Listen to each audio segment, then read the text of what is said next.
Good morning, everybody. I'm going to Recording in progress. order, and we're grateful that we have everybody here. We'll probably go around the room and say our names just for the record. If you don't mind, I'm Joy Blankenship from Comstock. Michael Johnson, Russellville, Gerald Cyber, right. Scott Wood, Banksville, Jimmy Jones, Dan Jones, Michael White, Scott White, Clay Maxey from Mountain Home, Greg Kirkpatrick, Arkansas, Trevor Hoffman, from Mitchell Blackstock, John McNeil, investigator, Margie Sexton, investigator. Alexa Dunn, Aaron Lowry, Attorney General's Office, Daniel Bass, Director of the Motor Vehicle Commission. Aaron's birthday tomorrow. That's right. That was my next thing. We have 2 birthday boys. So we're really glad. Happy birthday to each of yours tomorrow. I don't know about you, Clay. August 1st. Okay, well, you're getting in the end, so. Well, Not the end. 50 years Not old. the Not the end of your life. Downhill these years. I didn't mean it that way. Talking about beginning of the month and the end of the month. How's that? So very good. Happy birthday to each of you. Thank you. Do we have any news that you, anybody? Good, Mr. Sager. Mr. Sager? Awesome. We'll put that in. You all have been given the minutes. You were sent those, so want to look over them again or entertain the motion for approval. I move we approve the minutes after Scott Wood, Michael Johnson, second. It's been moved and seconded to approve the meeting minutes for June 17th, 2026. All in favor say aye. Aye. All those opposed say no. Motion carried. And on the minutes there, just so everybody's aware, we had a hearing like, we touched on that in the minutes, but we have. Yeah, when I was reading that, I was like, refresh. Yeah, I think it's great. I think it turned out well. We got through it a little bit. I didn't know that I would pick a good word for that, but I appreciate the commission and all of you and all in the court hearing. So, all right, we'll turn it over to you, David. All right. Thank you, ma'am. Good morning, everybody. So we have the revenue and expenditure reports here. So we have our general deposit list, which is all of our deposit revenue. That's in the front there. That's just for this fiscal year. So as you know, we go through our renewal for manufacturers and distributors and all the reps in July, which is why, again, thankfully from my staff, we thank all of you for not having a meeting last night because it's been a hectic month. Between this and also Alexis will tell you that we've been getting used to a new financial system on top of everything else. And we're slowly learning, getting through that process and learning how to use it. But you would notice our deposit list at this point, we're at 303, 603.50. We're actually at what, 305, 367, Alexis, somewhere in that range because we made a deposit yesterday as well. So we're actually a little over 305 so far. This is just for last week, so it's not quite caught up. That next report is from the new system, Alexis pulled. So the first thing I want you to look at here, and again, this is just for fiscal year 2027, so July and August. You'll notice all the numbers match up. The top there, that account number 4320010,000, that is our new GL account number for penalties and late fees. So that's how we have to code that when we do those deposits into the system, into our fund. It's coded by late fee and penalty geocode, and then the bottom one there, 4530010,000, is our new license and revenue code for all of our revenue. So they're delineated that way in the FNA's financial systems that it developed. Here's the late fees, and here's the special revenue license fees collected on. So that's where we stand so far, and those numbers are in the new system, and they replace the old GL account numbers. All of that stuff has been updated, and that's part of the process of Alexis and I learning. Learning as we go, because all the numbers have been changed, all of that stuff. That's your breakdown of license and penalty revenue on the year. We'll collect more of that, as you'll see later in this section, and our licenses revenue. We still have more of that to collect for the renewals as well, which we'll get to later. So the next reports here are what the reports look like from the new system. You'll notice there's some graphs and charts and stuff in there. I did not put that in there. That's generated directly from the system. So the new system does have more capabilities than we used to have. And you'll see it also is going to show you the fund balance at the bottom, all of that stuff. So I like it. I will say that it's not, there are some other reports that are even more detailed than this that I still have to figure out how to use. And I don't know if they've gotten all of the data migrated and uploaded into the system yet. Alexis, we've been trying to figure it out. There are some reports that work and some reports that don't work. So it's a work in progress. I'm hopeful next meeting on the expenditures, because the last system had an expenditure detail report that I was able to run and pull out all of the expenditures by line item. I couldn't get it to run this time. So hopefully by next time we'll have that figured out where I can pull all that data out for you. But what you have here is just a revenue summary by fund. So it's a breakdown of the revenue month by month so far. And then the other one is your expenditure summary by fund, and it's just the macro expenditure summary so far. On the expenditure summary over here, you'll see what our original budget is on the left. And you track over to the right, and that's going to show you where our remaining budget is after the expenditures have been deducted. So we're right in line with where we're supposed to be through the first 2 months. And like I said, next time, I'm hopeful I can get the reports to work where I can have the detailed breakdown of all these expenditures that are in this macro. But we've got to figure out how to make that work. Just an Alexis and I'll figure it out. So, but I do like the functionality of the new system. Yeah, I think it's going to be better in the long run. It's just a matter, you know, they, instead of doing a tiered rollout, they just threw everybody onto the system license. So we're all just kind of trying to figure it out. But it's been okay so far. We're doing fine. Alexis and I had some hurdles to jump through on some bills and having to do a few things to get those paid. Because glitches in the system, but other than that, it's been okay. So that's where we're at on revenue. It's a little smaller too, but I mean, it's all more in here, or we just don't have those other. We don't have that. That's what I'm talking about. The I detailed gotcha. report, that I gotcha. detailed report will be 3 or 4 pages long. I was But gonna I say, don't, I tried to run it all You the couldn't time. play from here to here. I could not get it. I could not get it.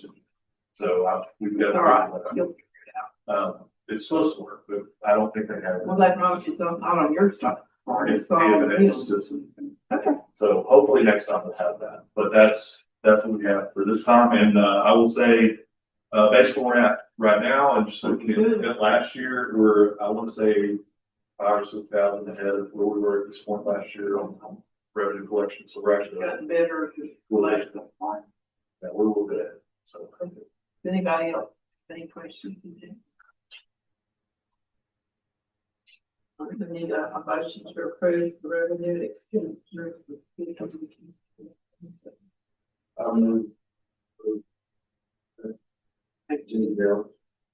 Second. Been moved and second to approve the revenue expenditure fiscal year 2027. All in favor say aye. Aye. Opposed, same sign. Motion carried.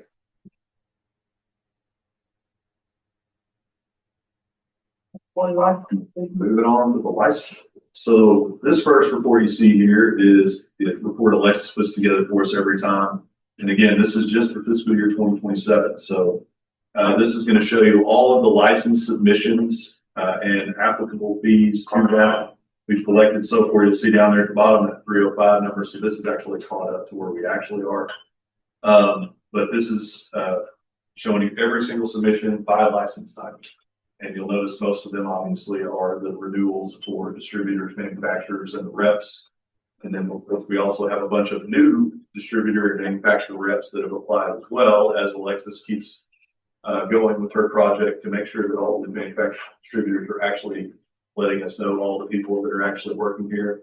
And again, that's that list that we came up with last year that you guys approved that we are requiring them to submit to us, so that she can then follow up with them and say, hey, this person hasn't applied yet. So we've got some new folks coming in there, and we'll continue with that. And we continue with kind of a trickle of the reps as we go through August and September until we kind of get to a point, I would say probably late September, Alexis, where we finally have gotten pretty much everybody renewed or in the system that needs to be for manufacturers and distributors. So that's where we're at with those. And Alexis has, I think, after we go through the new license applications, a list of the remaining renewals. You guys will get to that in a minute. So we've got a pretty lengthy list here. If you look through your packet, we sent out of new license applicants that have been approved since the last meeting in June, which has been over 2 months. So not a surprise. You'll notice a bunch of Tractor Supply stores in here. What do we have left, Alexis? Like 5, maybe 6 stores, Tractor Supply? To deny, okay, you know what, but they have over 40 stores, so we're pretty close to finally getting all of them licensed.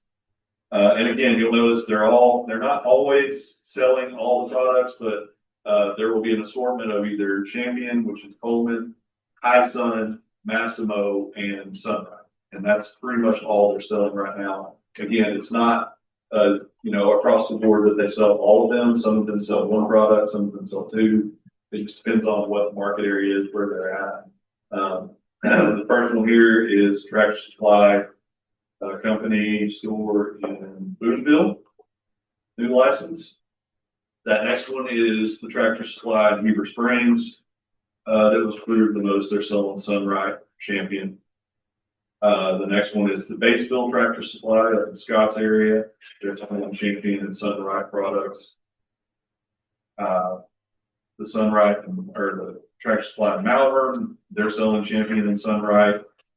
Then we have RFN Power Sports, which is a new distributor out of Houston, Texas. I believe that was for the dealer Over Power Sports in Little Rock, right, Alexis?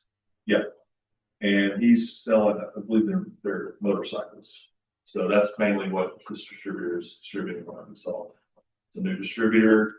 Then we have Ducati North America, another new distributor that we're licensing now for Mach 1 Motorsports. Alexis, he was the guy in Northwest Arkansas that bought Heritage, right? Motorcycle. So he's going to be selling Ducati motorcycles. He's the only Ducati dealer in the state at this point. But Ducati is now licensed as a distributor in the state for Ducati motorcycles. We got another Tractor Supply in BP, Champion and Sunrise. Another Tractor Supply in Farmington. They're selling Champion and Sunrise and Hyson there.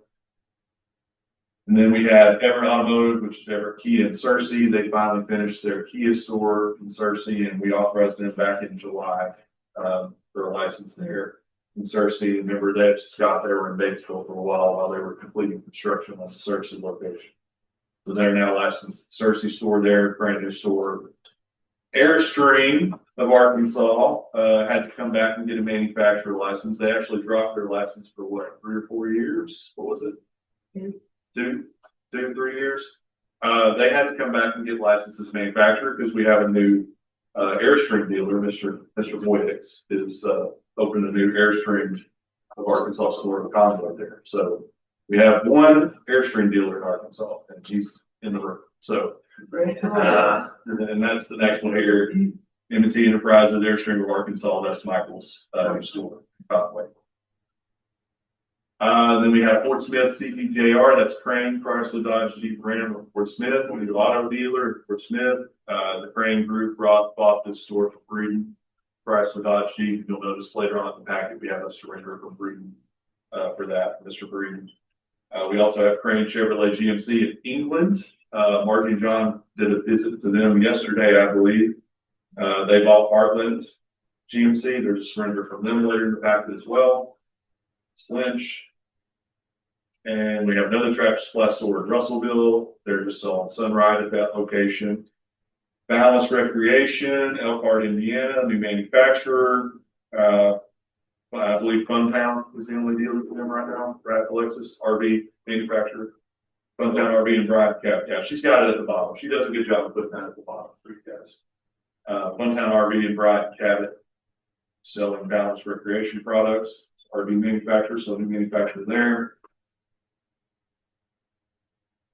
Bonnell Electric Vehicles out of Austin, Texas. I don't think they have a dealer yet, but they're also a new manufacturer Is this LSP's, Alexis? Is that what they're selling?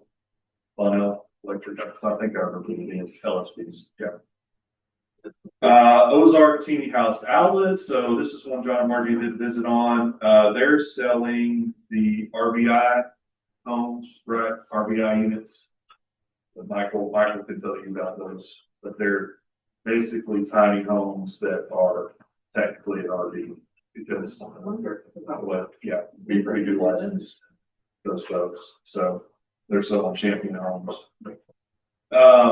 Dino Equipment and Outdoors, we've got two for Mr. Berkheimer, one new store in Batesville. I drove by there. I was in Batesville a little while back, drove by your store too, Scott. The Nago Candy Power Sports and Dosh dealer, they're a power sports dealer. And then also he opened a store in Mountain Home as well. I think he has 4 stores now licensed that we licensed, right? Mr. Berkheimer, Dino. So they're selling. Dino or Dino? Dino is what he, I think, called it. I mean, we could say either one. No, I just wondered. I think I'm he not called it trying Dino. to correct you, but I'm going by what he says. Yeah, so then he has a store down home. They're also selling the Nago Candy and Dosh there as well. Again, power sports dealer, so cycle license. And then we have another Tractor Supply at Ozark. They're only selling Champion Coleman at the Ozark store. That's all they sell there.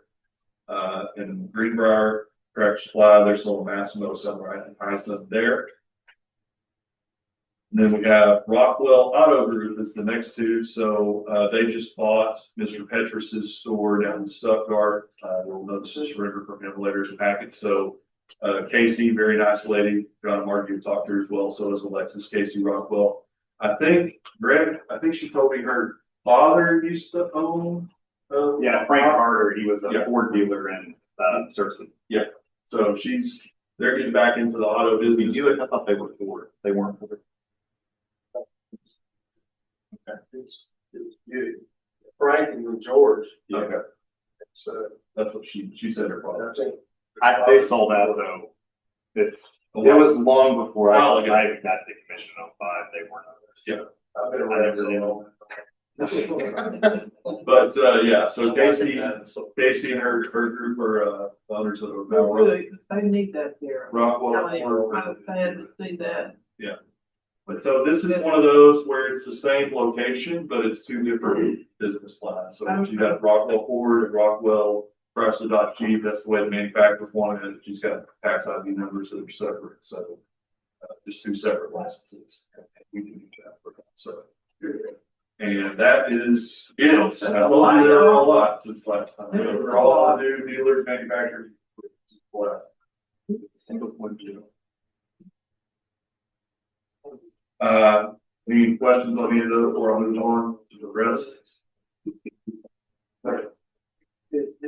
And we have the 2 off-premise display requests we've gotten in this time period. We had one from Alley Ryder Motor Company for a 4-ball they were having down in Monticello. You'll notice on here, it's 2.5 miles from the dealership, so well within their market area. So obviously not an issue. And then Smith Equipment, I think, is the Kubota dealer. Is that, am I remembering that correctly, Alexis? Is that Kubota? They're a power sports dealer in the Queen, and they're currently displaying at the Sevier County Fair, which again is 2 miles from their dealership. So well within their market area, so no problem to do the display. We approve both of those. And then this last couple reports here, the first one, I'm going to let Alexis explain because it's her report on where we're at on renewals. You'll notice it's just 1 page. So just this page is all the renewals left for basically it looks like all of our license types we still have to do. Do you want to kind of give an overview of this? So this is gonna be all of the license types. That's gonna be auto, cycle, distributor, manufacturer, RV, all of those for our winter renewals and our summer renewals. Anything that's in blue has submitted at least once and has been rejected. If it's purple, they have not submitted anything at all. I did try to make sure I went through here and there was no one listed that had requested a surrender or we know it's no longer in business, so we're just waiting to get in contact with. And there are definitely some on this list that we're still working on, that I know are still in business, so. The work to that place. Yeah. But that's where we're at, that's all that's left out of all our That's stuff. So we got it down to one page. great. But like I said, we generally, especially on the distributors manufacturers, it takes us until Oh, yeah. middle of September, end of September, most of the time to get most of them done. And we always have some that are gonna have 1 or 2 months of late fees because they just, for whatever reason, forget or wait until then to submit. So. Okay, hold up. And then the last report here is our constituent invoices. So this is all of the folks in just FY 27, so fiscal year 27, that we have issued either a late fee or a civil penalty in the case of Superior RV invoice to for payment. 3 minutes ago, and then we went out to another rep for a few minutes. Alexis is working. I didn't tell her. She's trying to stay on top of that stuff. So, but yeah, we've collected almost $3 grand so far, and we will eventually collect the rest of these. It just takes, unfortunately, some follow up from Margie and Alexis sometimes to get these people to follow through to pay these invoices. But obviously, we still have over 10 grand left to collect on the invoices line, so we still got to go there. But this is just from the last couple months. Most of these you'll see first and last name people, those are all reps. So those are rep renewals that were late by a month. And then there's a few manufacturers, distributors on there, and then there's also a few dealers on there. And then you'll also see Superior RV and their $4,000 fine, which obviously has not been paid. It has been issued. So that is the end of the license term. Sorry. Thank you so much. Any questions? We'll go into the investigation summaries. I have a question. All right. No, I was noticing the third one from the top, Melissa Piper. That is an unusually large one compared to the others. Yeah, that's a good question. Scott, Alexis, you want to explain that one? I think I remember which one this is. Or right above Superior. I remember this one, Oh. yeah. Melissa Piper has a whole year's worth of late fee because she did not submit, She did and pretty well. we have email correspondence between us, her employer, and herself, where she was asked to renew and she failed to do that. So she has a whole year. She's a manufacturer's rep or distributor's rep. Just, that one was a little out of the ordinary. Yeah, and we know that her employer, right, Alexis confirmed she was working in the state the whole time, so. So is the employer responsible for paying that? possible. Yeah, I don't know, how that's up to them how they, well, okay. All right, it will get paid. but- In general, most of our employers reimburse their employees when they pay out of pocket for it. However, there's some issues with that. It's a good question because we do, on the reps especially, we do have people that fall off and get assigned to other areas that are, as long as the manufacturer distributor confirms that to us, well, we're not gonna charge you. But when you tell us that you work. That happens. Yeah, they had So, sends up red flags, doesn't it? yeah. So that's what that is about. But that's a good question, so. And we do have a lot of manufacturers and distributors that will maybe every couple of months send me an email with a list of reps that they don't have and ask for a link so that we can get a license. However, in this case, there was a lot of correspondence with Yeah. a particular rep that now she's passed that much. So you think you'll get that? I do. Because of who our employer is, All right. I don't. It's okay. I just, I think you should sometimes nip this in the bud before it gets that large. I don't know what we can do about it though, in this case at all. Yeah, there's nothing. They're working. Not going away. Okay, which one of you, Margie, you wanna go first? Yes, All right. our investigations, we've been, of course, you can see under the advertising issues, we've got that, and John and I have been working on that. We have sent out little group of professions to, use 10 advertising, whether it's cycle, auto, we've been working on that. Some of the problems that I've been having, which just like the last 3 complaints, were actually credit issues with the consumer buying an automobile and, instead of, 1 or 2 or even 3 hits on credit, on their credit, they've gotten 10, 15 hits. Or in some cases, not, but Yes. And so, well, I think that's more so than not being.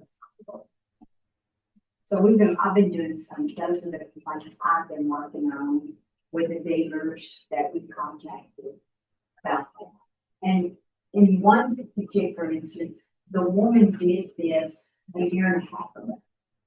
She bought a vehicle a year and a half ago, and she didn't realize how many that she had on the credit until she got ready to buy a house or she was buying something.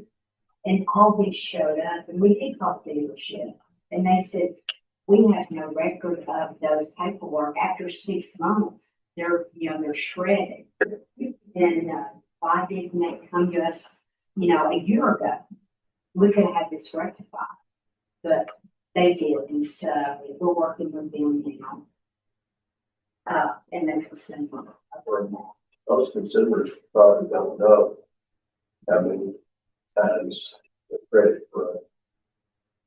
Unless you get ready, right, and unless you're getting ready to buy something, and then it shows up you got 28 credit hits. And then they're like, that's when they complain to us. But don't they count those credit hits? Yeah, if it's the same type of.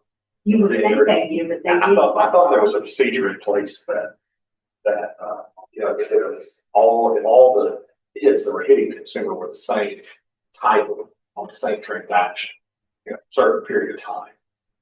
I'm dreaming that you're not, there is, yeah. Makes sense.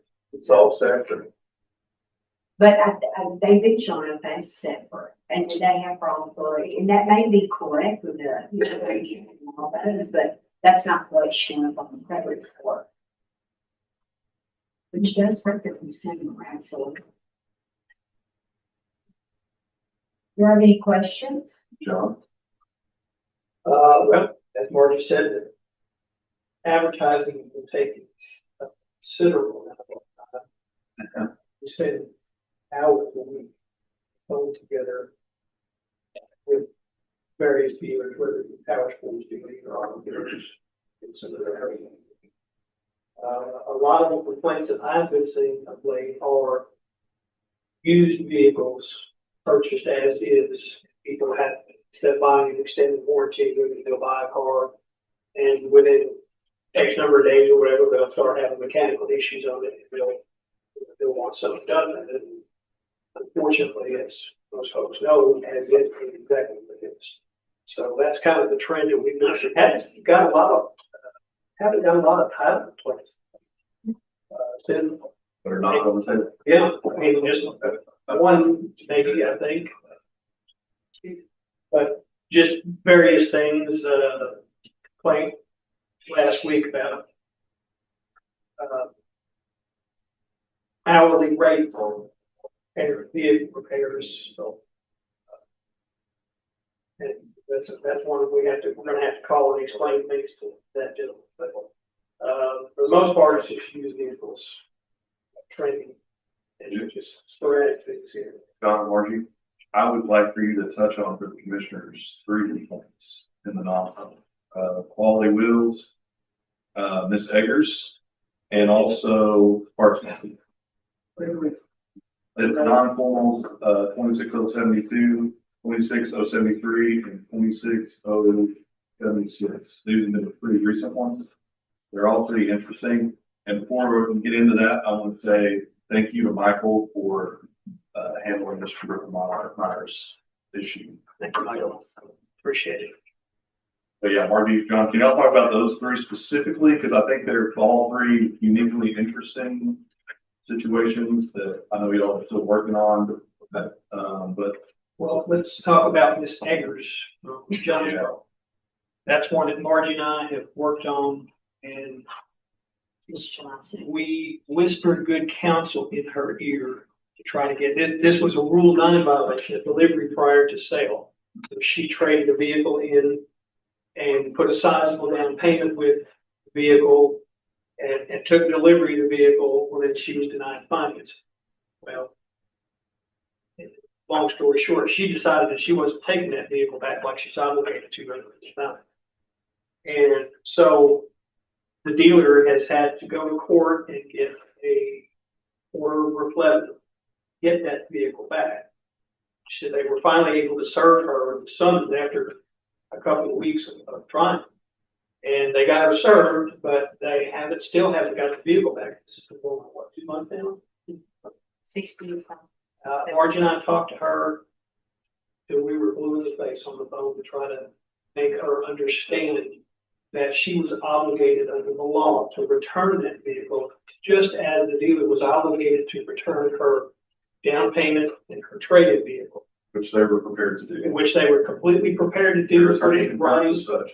everything. And she just flat said, no. This is what our vernacular called a spot delivery. Yes, sir. Sorry. Spot delivery, yeah. Pending approval of credit. She was denied her credit. And, she signed the form, the Rule 9 form as the spot delivery form. Indicated that she understood under the law that what their obligations They were, didn't go through. ready to go through, and she gets flat return, refused to return the car. Interesting. And Margie and I talked to her on the phone, and she just dug her heels in, and she was just not very good.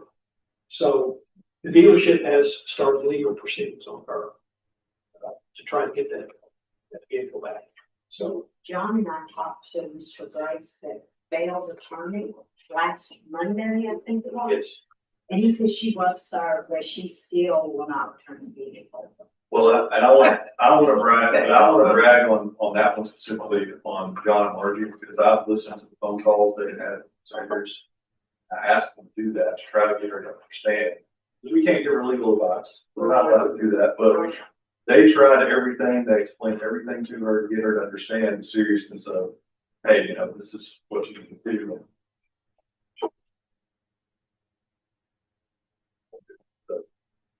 They delivered the car to her prior to the credit approval. Yeah, like, Spot delivery. yeah. But she but made most dealers make them sign the spot delivery form when they do that. So that their obligation, the customer's obligation and the dealer's obligation are right there in writing. So there's no ambiguity to what everybody's responsibility is. It's in our act. It's in Yeah. the policy. It's part of Very- It's in Rule 9, rules and in the statute. Any of those, Scott?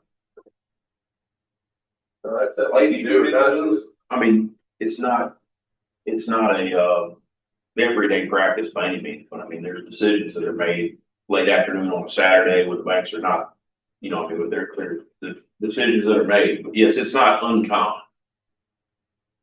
But like they said, when we have documentation in place, that the agreement's made, that if something changes or something's not able to fulfill, both parties agree to go back to the starting point. The thing is, Ms. Eggers, she made a $15,000 down payment. So that was one of the reasons why, you know, there's no, you know, the dealership felt there's no way for her to be now, you know, financing, making it come down. You know, there's extenuating circumstances usually before you do one of those, but, every now and then will go wrong, like, yeah, it's interesting, she doesn't want to undo it. John, you want to touch on, Parts Monkey. Parts Monkey? Yes. Mr. Taylor? We received information that there was a place in parts market over in Perryville, Arkansas. So they're the Jonesboro. But in fact, it was brought to our attention by BFNA. Because what this gentleman was doing is he was selling ATVs and dirt bikes and scooters without a license. And one of the motorcycles that he sold to a used car dealer who did the right thing and went to revenue to register. That's how he got caught. Because revenue had no record of a dealer license for him. And they contacted him and he said, well, I don't need a dealer license. So I made a trip over there and took about 40 photographs and had a nice conversation. Got a lot of stuff. And he had quite the inventory.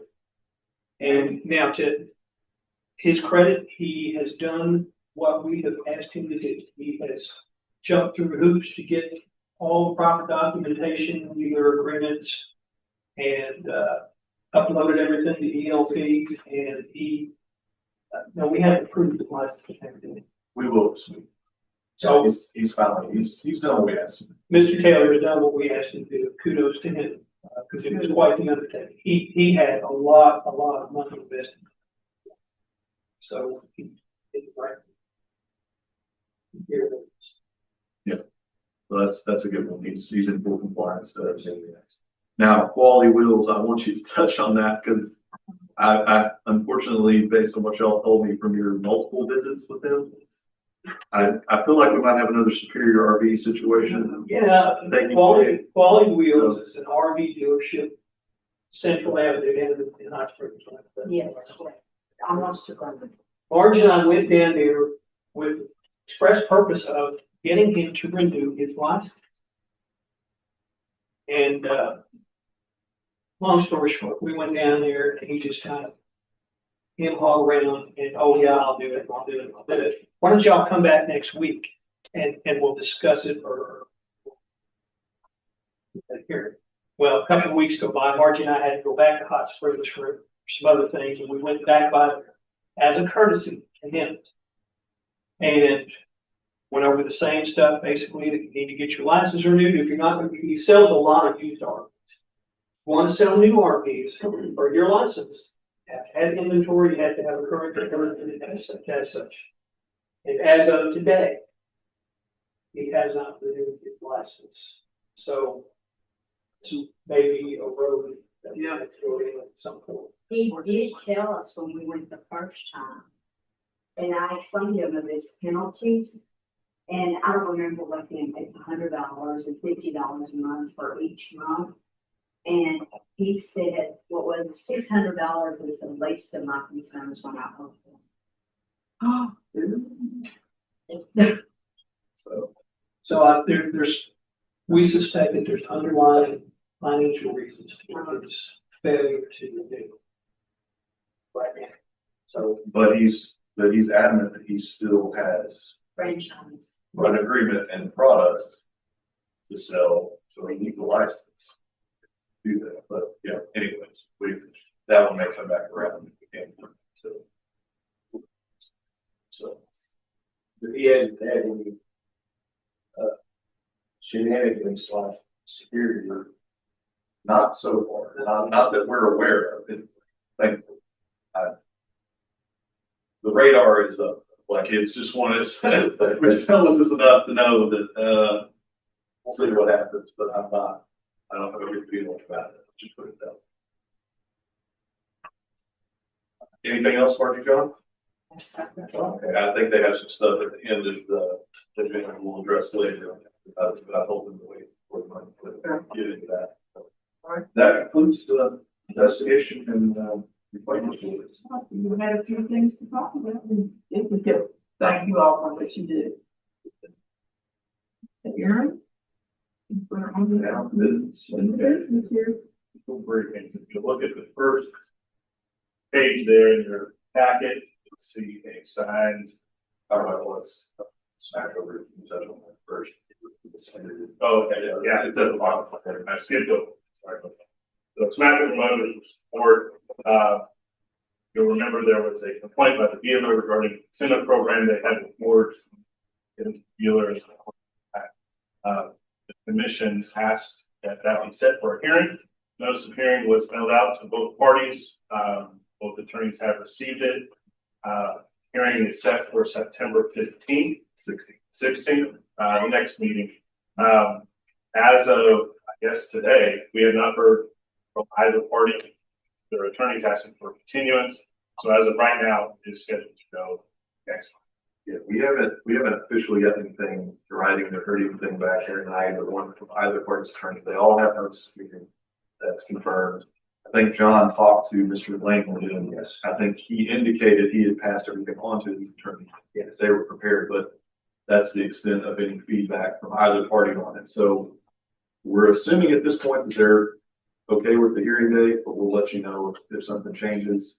So yeah, we haven't heard anything so far. It's not on notice. So for right now, it's set for September 16th next month as the hearing date. We have a hearing officer and court reporter lined up. So see what happens.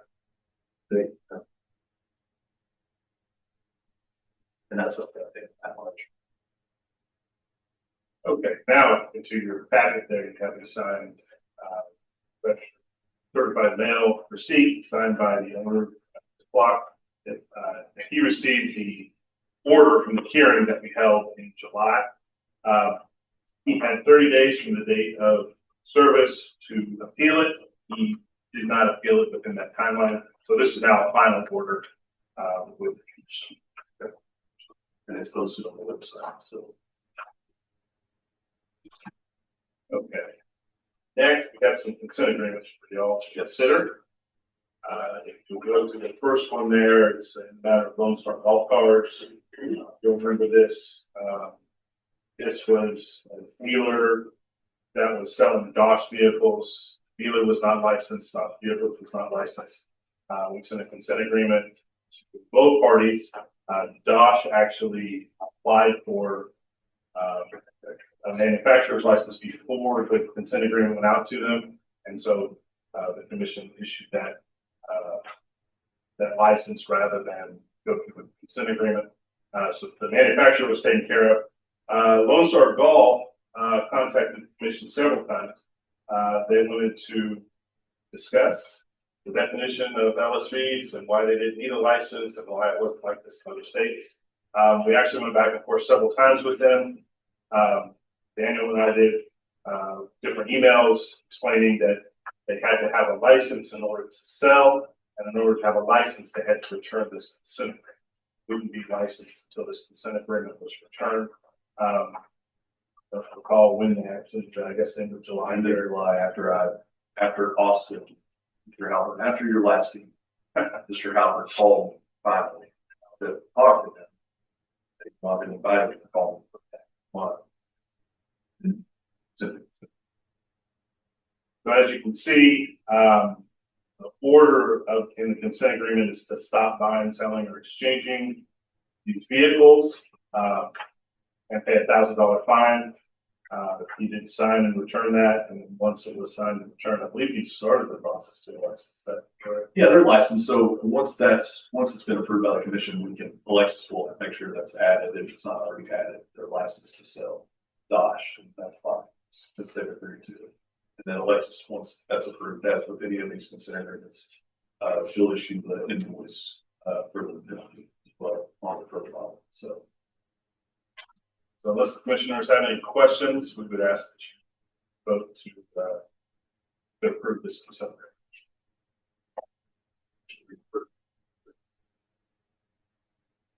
Scott, what is that?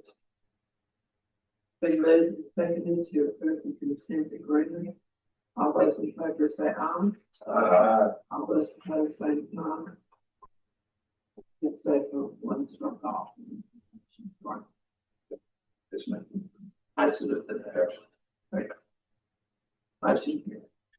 All right, next we have another consent agreement, that are homemade easy, doing businesses furniture express Hilton. Talked to the commission about this last time. This was another furniture dealership that was selling ATVs and scooters without a license. John and Marcy went and made a visit. It was the fourth visit in about 2 years that they had gone, and this company was told that they needed to, actually get a license to sell these. Had a little bit of trouble tracking down the actual owner, but finally did get this consent agreement to them, which was authorized by the board, which was a $1,000 penalty and to immediately stop selling, similar to the last one I did. When the owner did get it, he called the commission and basically said, I just bought this, I didn't know this was happening, but did agree to pay the $1,000 and did sign the consent agreement with Third Homes. Yes, so, can I proceed on that a little bit before we approve this? So, yes, Mr. Staten did call me after, it took us a while to figure out who the actual owner was. He did call me after they received the consent agreement and was apologetic and explained that he had been a used car dealer and he understands he should have checked with us before he started selling these things. You know, I don't have confirmation of when he actually bought the store.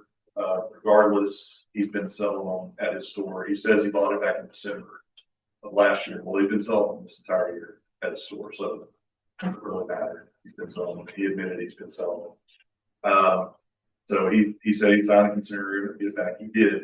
He also said he wanted to continue selling them at a different location to get a license.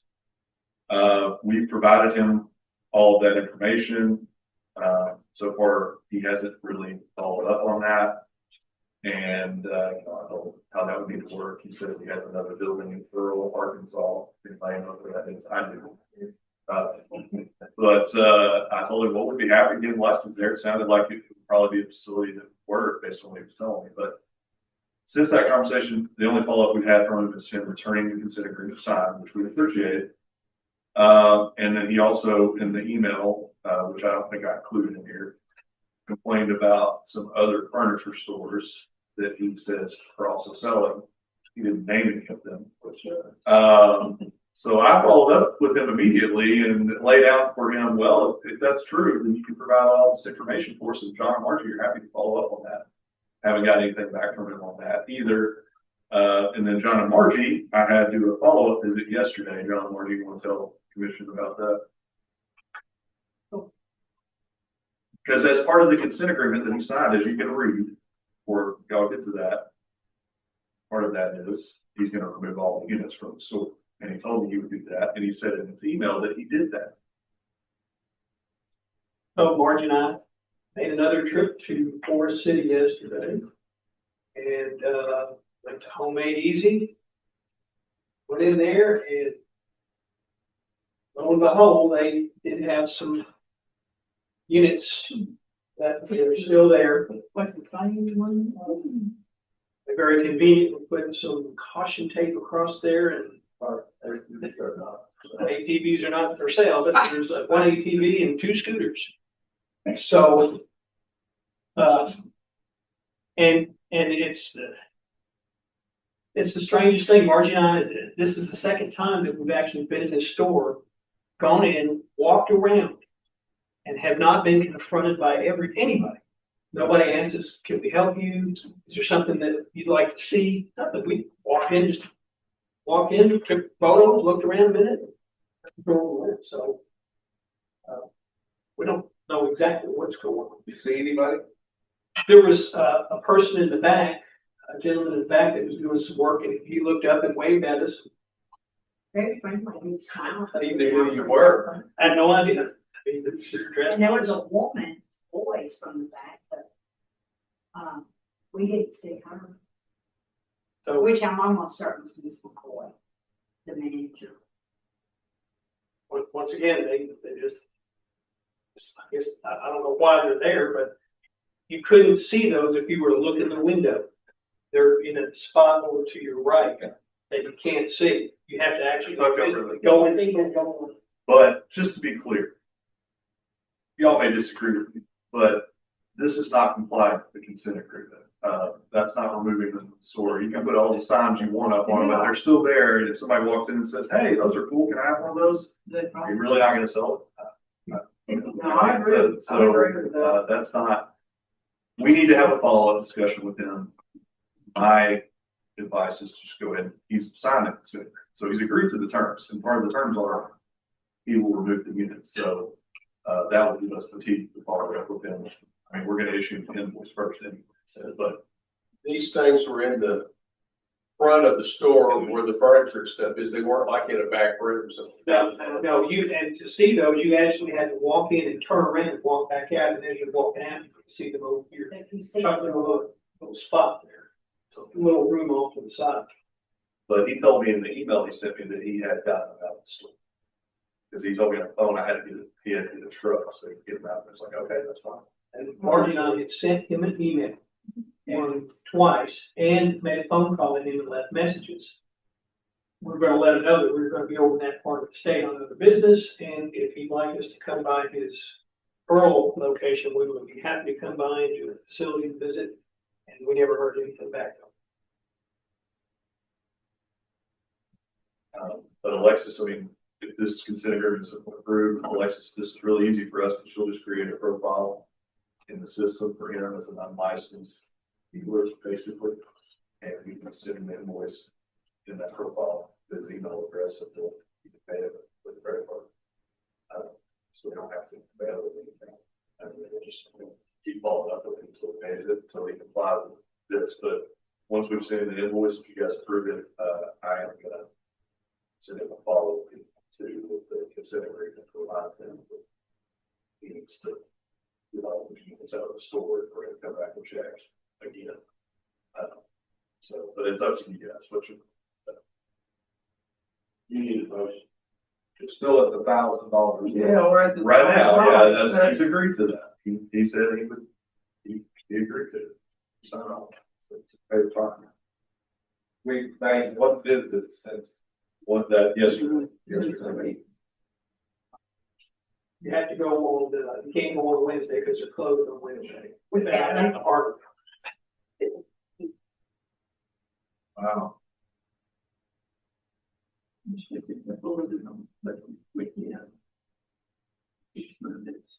So what you're saying is you need a motion to approve this consent agreement. I like that one. There's a second.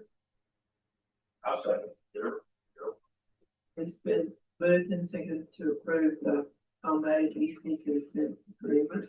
All those in favor say aye. Aye. All those opposed, same sign. Motion carried. All right. We will follow up on that and hopefully we won't have to bring Mr. Stacy back to this, but I think probably what we're gonna do is just with that. See? yeah. Yeah, it's gonna come. So maybe you will, maybe, I don't know. I'll have to let him know. Okay, I'll mark to the next. Next one is Superior Ford. And if you remember, this one has been brought before the commission twice. This involved an off-premise display at the Arkansas Association of People Police Conference in Hot Springs last September. 3 dealers had displayed some aftermarket additions to vehicles, that they had vehicles there. Originally, the consent agreement was authorized to be sent out with a $1,000 civil penalty for violating Rule 7 off-premise displays. There were 3 dealers involved at that point. All 3 dealers rejected that consent agreement and asked the commission to reconsider sanction, which was done. The commission authorized a new consent agreement to be sent with a $100 civil penalty. Superior Court didn't sign and send back that consent agreement as a Need a motion, please. Make a motion, so it'd be that consent agreement that's presented on the lines. I would say. Been moved and seconded that we are approved the Superior Court consent agreement. All those in favor say aye. Aye. All those opposed, same sign. Motion carried. The next consent agreement, matter of Bell Chevrolet. Bell was one of the 3 dealers at that same conference, same penalty, same history with consent agreement. And they also did sign and return the consent agreement, agreeing to the $100 penalty. Make a note for you, approve this consent agreement as presented by the points. second, here, I'm sorry. Moved and seconded, we approve the Bell Chevrolet consent agenda. All those in favor say aye. All those opposed, same sign. The motion carries. Okay, next. This one's a little different. This is our third dealer that was involved in the Chief of Police Conference. This is Red River Ford. As you can see, the cover letter that was sent to Mr. Ward was returned along with the check for $100, but he did not return the signed consent agreement. I And know I have talked to Mitchell and phone. And so at this point, I believe the commission has two options. The first option is you can make a motion to accept this payment as satisfying the consent agreement. And so that would basically dismiss the consent agreement with the penalty you could accept. The other option is to set it free. If he has not, Mr. Ward has not sent back an executed consent agreement. That's the other two deals. Bayless is controller, she signed the stamp the letter and sent that back with that check, which is also obviously on. You guys have the copy because it's a penalty, that'll be paying the penalty in the consent agreement. That's all we're at anyway. Well, really after signing the consent agreement. So it's up to you guys. Reason not. You don't leave that. You might as He well. doesn't agree with it, but he's gonna pay the penalty anyway.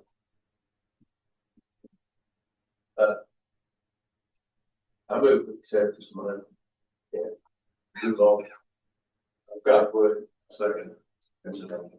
If I could just make a suggestion, if you would add to that motion that this would satisfy the requirements of the. And this will satisfy the, consent agreement complaint. All right, with the second vote. Second. It's been moved and seconded that with River, this check satisfy the consent agreement. All those in favor say aye. All those opposed, same sign. Motion carries. And the final case there on the agenda is our Arkansas Automotive Dealers Association versus Tesla. There was a complaint that's been brought before the committee by Arkansas Automotive Dealer Association that Tesla was selling without a license in Northwest. North Little Rock location. Investigation has been completed by the commission, and the ad hoc committee recommends the commission approve the complaint consent. That's our recommendation. I move we set this for a hearing. That's the complaint, right? And on this complaint. I don't want, this is an evidentiary hearing, but I just want to, pose our complaint raises, two statutory provisions that we allege that they violate, 301 and, 403. And so we would ask that it specifically noted to both of those for hearing because Tesla's response kind of plays who's doing what, AMS versus Tesla, as y'all had previously dealt with when they applied for a lease. And so I would just ask that. And two, that the commission considers subpoenaing records from Tesla and AMS as part of your motion of the day so that we can figure out exactly what, during this hearing, what those arrangements are. And also because if the commission does find a violation, that's a fine per day, is my understanding of the statute. And so y'all would need to know when these actions began. Okay, well, tell me again, since, So what are the specific, violations that we need to include in our motion? 23-112-301, which is acting as an unlicensed motor vehicle dealer. Okay. And then our complaint raised 23-112-403, which is a manufacturer's ownership, operation, or control of a dealer, which would be AMS. Okay. And the AMS is That's the Arkansas Motor Service LLC that previously applied for a lease. yeah, their License for lease. that's the local corporation they've set up, local business name they've set up. That's our understanding. That's our understanding, and the commission had previously determined that when they applied for a lease. And I move we set this for a hearing, specifically, mentioning, 23-112-301 and 23-112-403. And that we subpoena any records pertinent to, these two statutes. And I would just suggest that you remove the subpoena language Okay. from the motion. Okay. You can submit a request for subpoena, that's in our rules, and you can decide specifically what you'd like to subpoena, and the commission can issue that without a motion. Okay, all right, well, then I will strike that from my motion and just mention these two statutes in the motion as being the reason why we're going to have the hearing. Is that? Sure. Yeah, okay. And I'll, Scott would like to voice a second. When we had asked that, he said, as soon as possible, we're ready to go. It's been moved and seconded to approve the hearing testimony of this person, Arkansas Motor Services LLC. Required because of the statutes 23-112-301 and 23-112-403. All those in favor say aye. All those opposed, same sign. Motion carries. Second. So. Now, Well, those. how soon can it be at this point? Well, we have another hearing set for next month already, so. I didn't know if we had to give them. We had to give them 30 days notice. So it would be in October. We need it as soon as we could have it, October. Well. Yeah. Aaron, they give us plenty of time, get the notice out properly, I think. Motion to that effect. As long as, I mean, that's why I asked, because I want to make sure all the commissioners are available. Make sure we have everything. Everybody. Yes, but it's like the whole, only, I'm right. Yeah, October's 21st, yes, and the 22nd.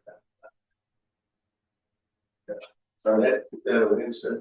Should be the third Wednesday. Okay.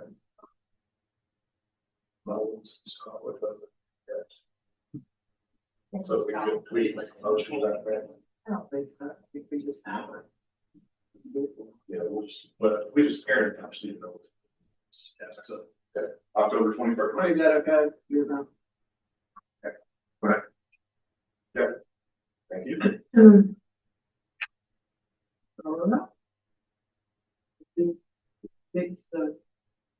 All right, yes, ma'am. I'm sorry, I was writing this down, but yes, this is the next big item. So, we had an issue come up pretty recently. What was this, the last couple of weeks, Marty and John? Yes. Not something we've had to deal with for a while.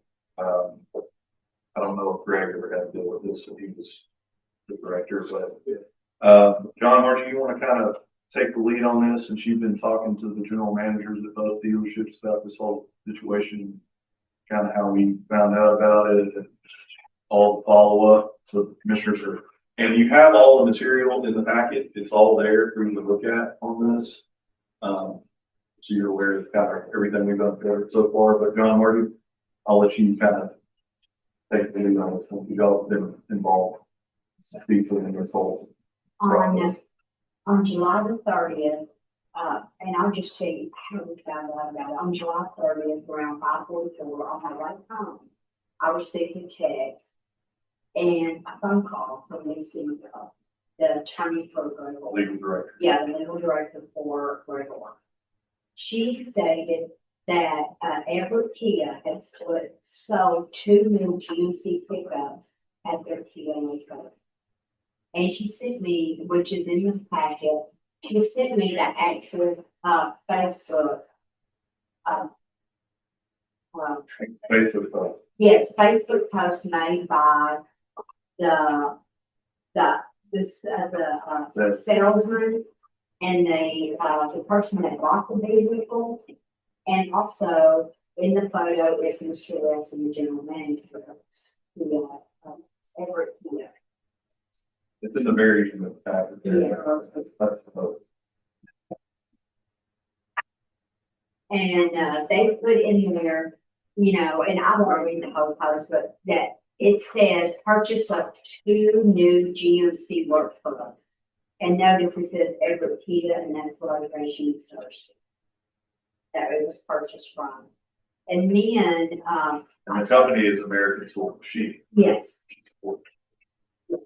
Sorry about that. Yes, it was Ford Machine there in Thursday. Well, when I got back to the office the next morning, there was an email from Misty directed to the 3 of us about this, and she had received this. And then John and I had a conversation and with Daniel, and he suggests that we contact the general manager there at the Kia dealership. And this is where I did call him on the 31st, and I did talk to Mike Wilson about the post. John was supposed to be on the call, but he got dropped accidentally. And I asked him about the post that was done and about the 2 GMC pickup trucks that were new.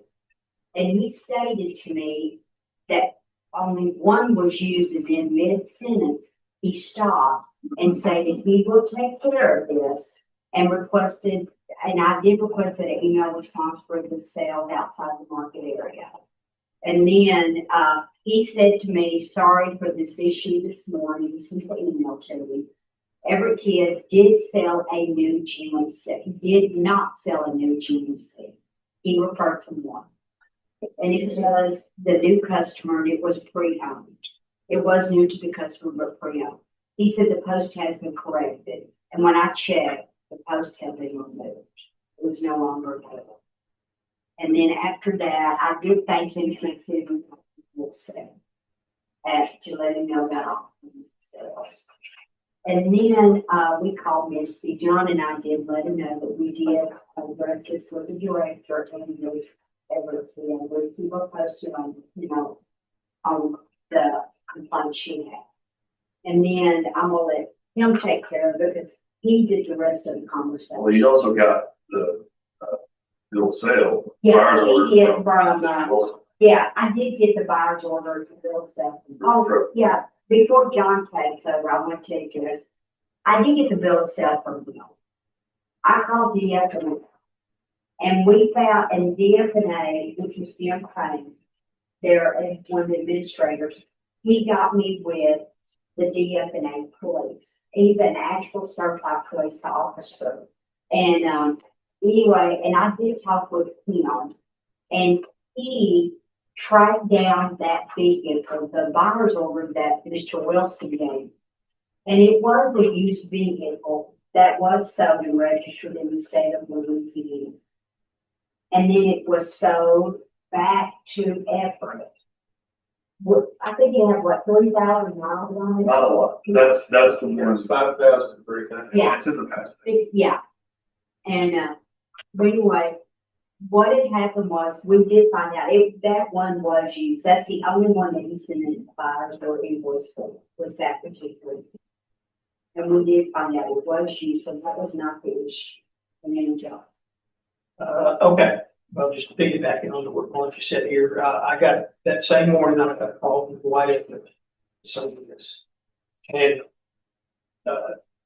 Dwight was forthcoming and, said that they had sold that GMC truck to this gentleman, tool company, and Dwight told me that he came down to Bryant's and signed the paperwork there, and that was a new truck, and that he wasn't sure, but he thought that they had delivered that vehicle to the gentleman.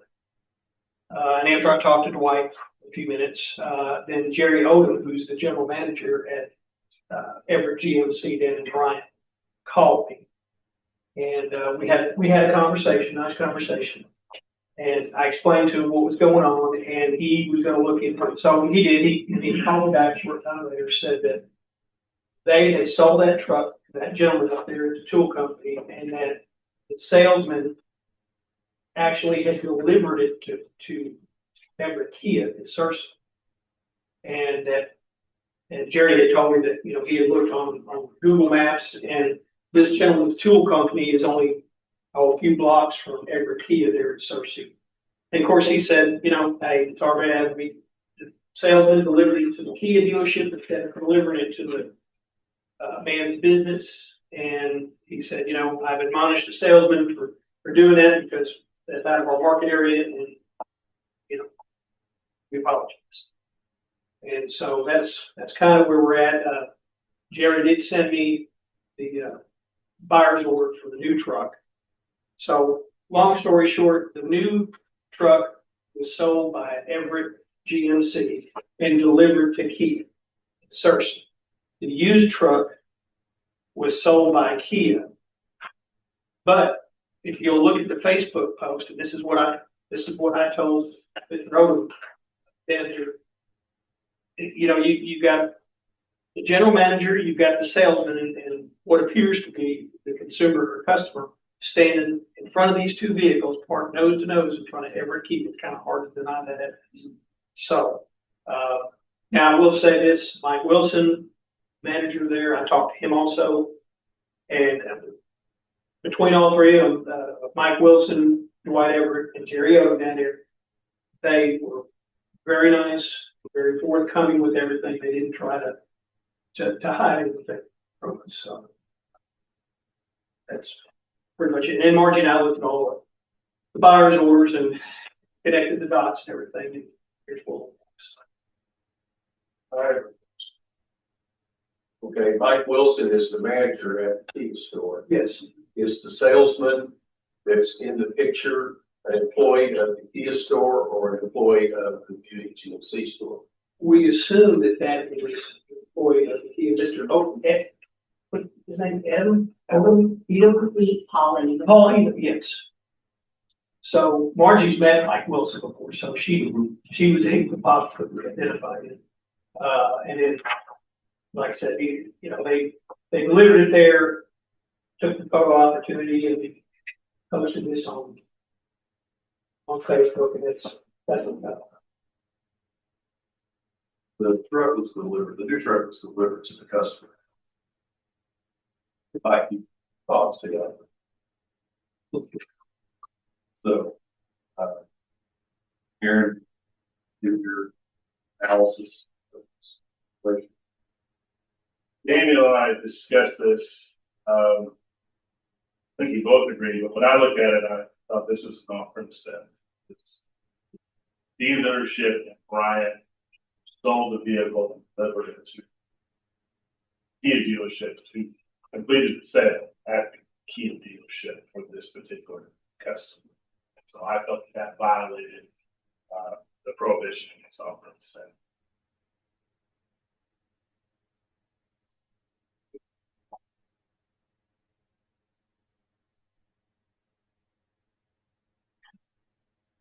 I had mentioned earlier meeting of the trend that is coming, that you can buy something somewhere and have it delivered to your door, have it delivered somewhere else. This is an example of that.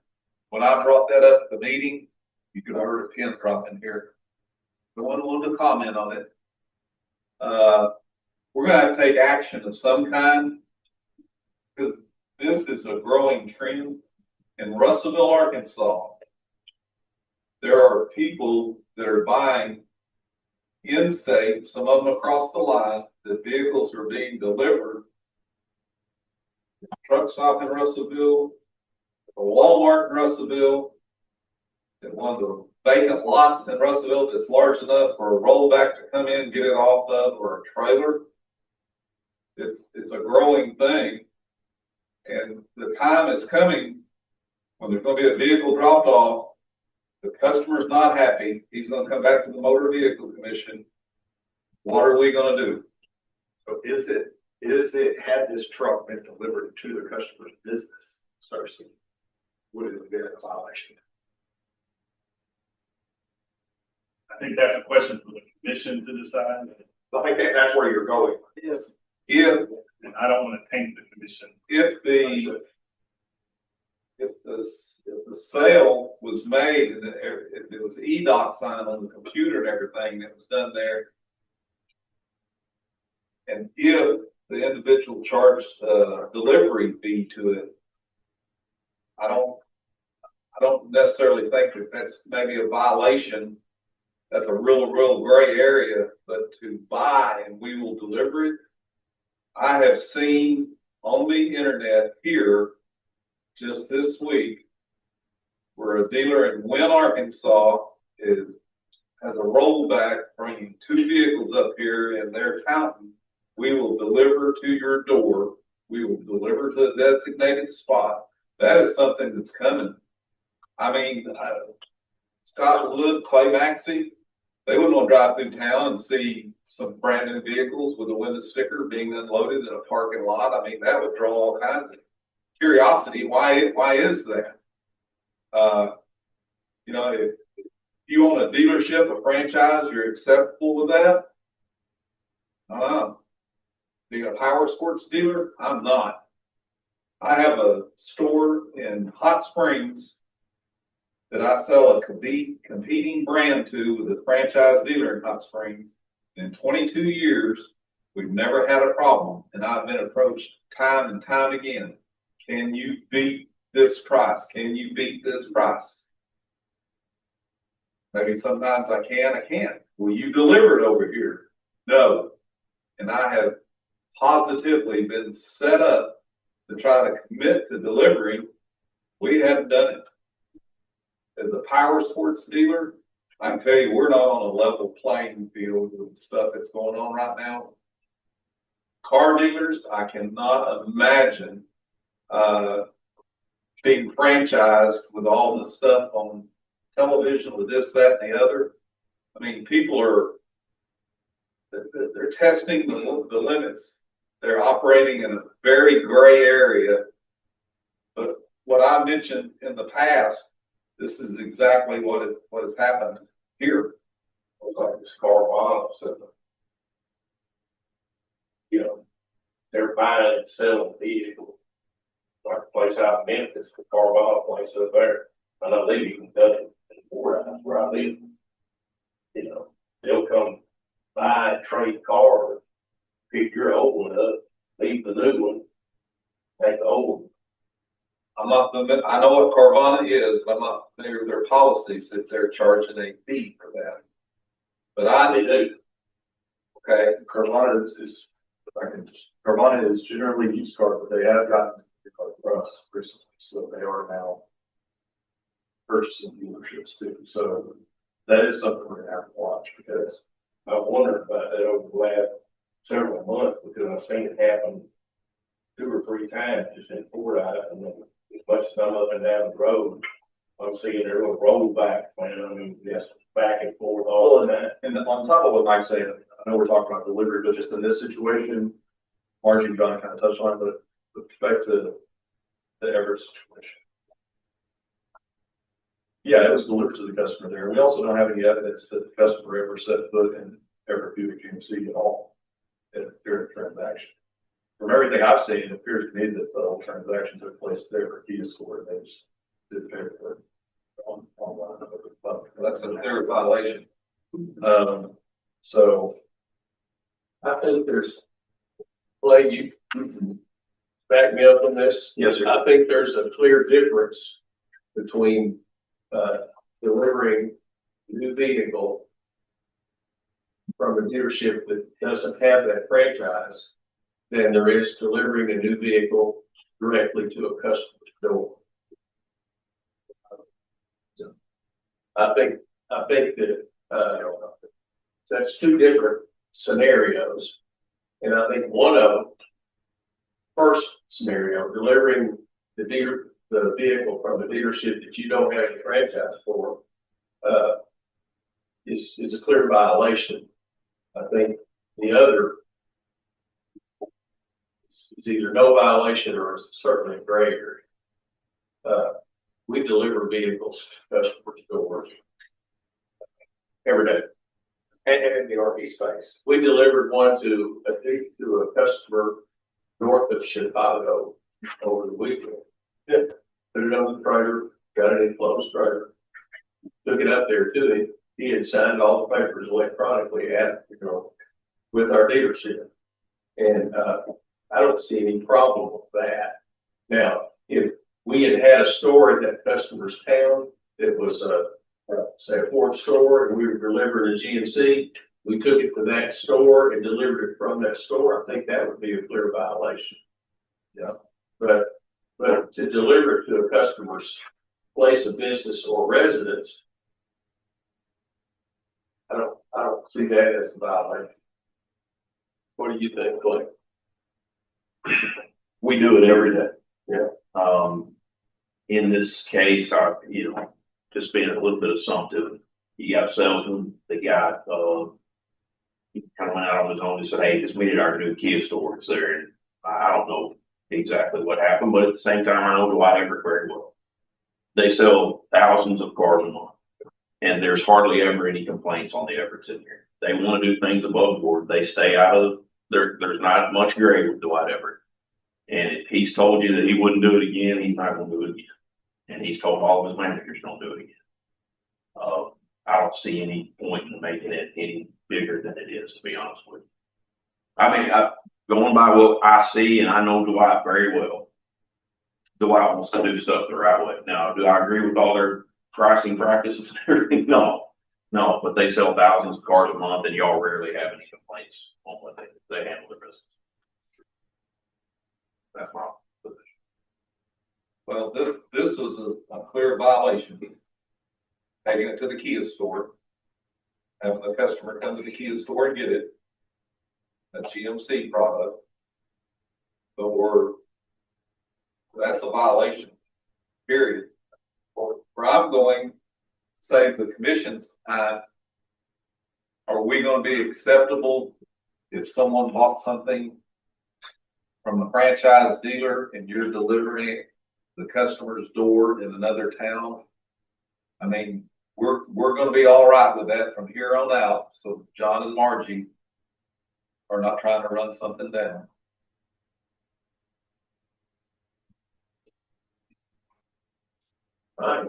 In the RV space, sometimes our customers can't pull what they're buying. We literally deliver it to our campsite or we deliver it to. But I would say 90% of the time they're sitting in our offices on papers. We do electronic signatures. You know, they'll buy something from us, they live in California, we'll ship it to them. So we obviously in the RV space we deliver a lot of stuff. Yeah, but we would not be delivering a Grand Design out of our technical store or vice versa. Right. I think that's certainly not posted. Yeah. That's the reason why Aaron and I brought it to you guys today, this situation, given what we know happened. I mean, again, Clay's right, White's correct. They generally, we don't ever have the issues with them. And the 100% he addressed it himself. 100% correct. And then they're not, again, they talked to John Margie, they're not denying that this happened. Jared pretty much confirmed to John that, yeah, we delivered it. So that's not even in dispute. So the question is, what reason we bring it to you is, well, what do we want to do as a commission, since we know that this happened and we have another dealer who did dealer services complaining about it. How do y'all want to address it? That's the question. Because I'm not going to obviously do something without you guys deciding. So, in my opinion, it's very similar. It's a different law and a different set of circumstances, but it's a very similar case to the Superior Vale Red River case in that there is a prohibition to doing what they did. Therefore, they violated the statute. They promised not to do it again, but we need to, in order to maintain our integrity, do we need to go ahead and ask for some kind of consent agreement to be signed saying, yes, we did it, no, we won't do it again. And attach, a minimum type fine to it or whatever. Like we did with, Superior Bail and Red River. The circumstances that they were under in that situation were a little bit odd. But it still was a clear violation of, what's written in the law. And I think as a commission, we're here to uphold what's written in the law.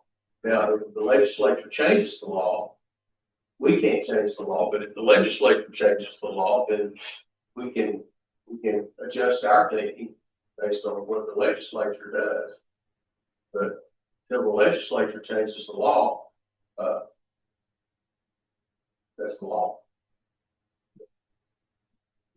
I would like to hear Aaron's position. Yes. I do want to be careful with what I say, because I do run the risk of painting the entire commission. Y'all adopt my interpretation of this, so I'm going to be intentionally vague, as most attorneys like to do. I agree with Commissioner Wood.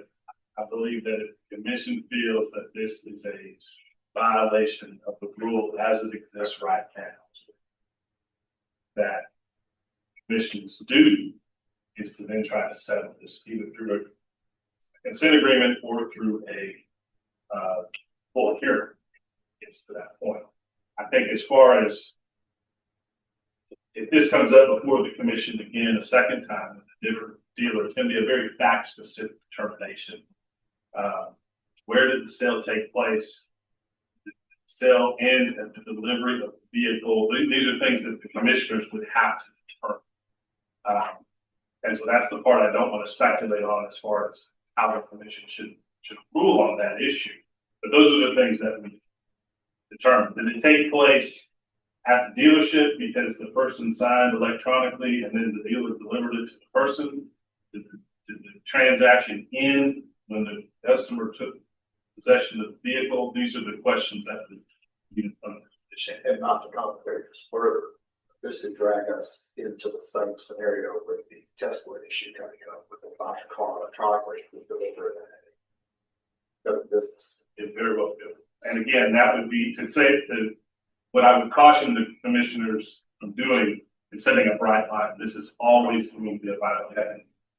So this is never going to be a violation because there may be a fact scenario where it is. So this is one where whether or not it's a violation will depend on the facts of the case. I think personally, you probably should have said the brief. Ask for it, etc. I understand they're not waiting. They promise not to put you and have it fine and put it attached to it. But my only concern with comparing it to the chief of police or whatever it was, like this. No, I'm not 100% sure those guys knew that they were violation. No, they're probably. This isn't much clearer. They were in violation. So I think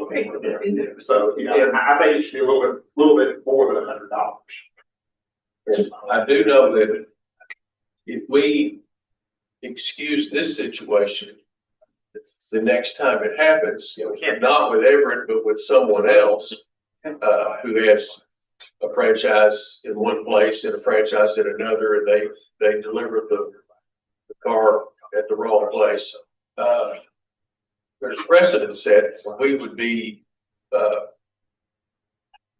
we have egg on our face if we tried to enforce it then and we didn't enforce it the other time. I hate it in a way because I really don't, but we need to.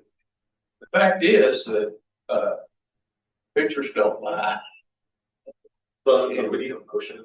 Yes, and I think we need the bond attached to the motion. So do we have to, in the motion, we need to specify the fine? If that's what you all choose to do. But you don't want those two different motions. So, so I think my opinion, issue a consent agreement to the efforts that obviously they understand that if this occurred, it will occur again. But we realize that they violated the statute and we find $1,000 penalty for having that. So Your second, somebody wants to amend the fine.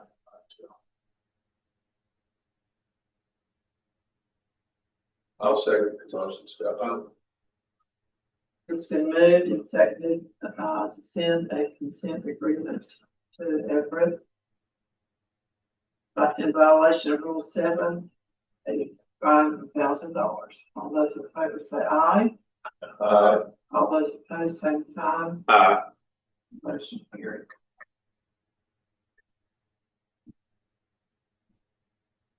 I just, We got it.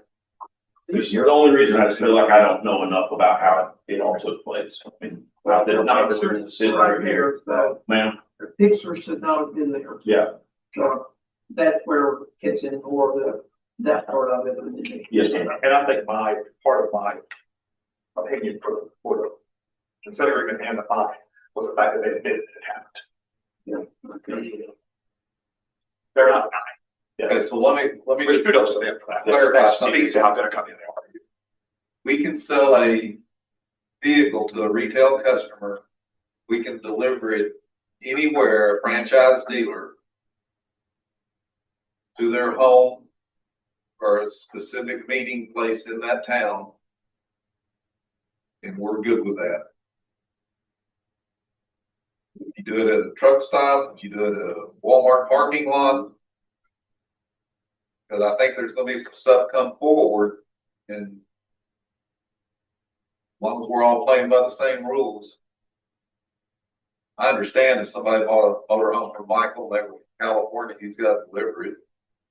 We'll pick them up at the airport, let them drive it back, but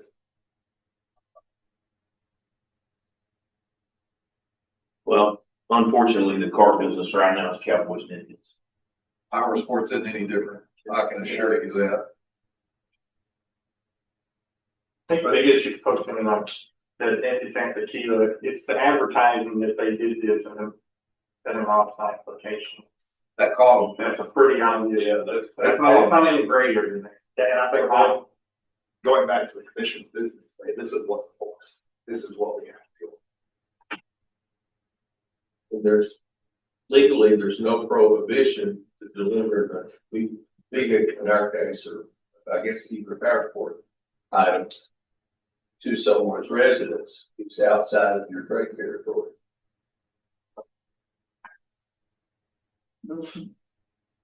Okay, and it happens in our business, as Clay said, it happens every day.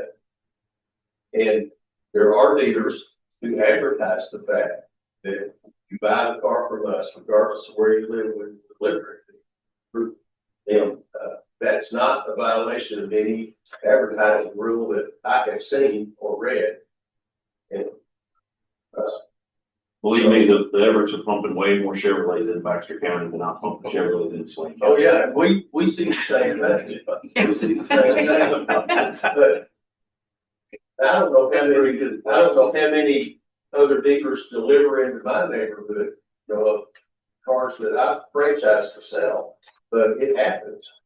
And And I we think, do the same thing when we get the opportunity, if we can make the same.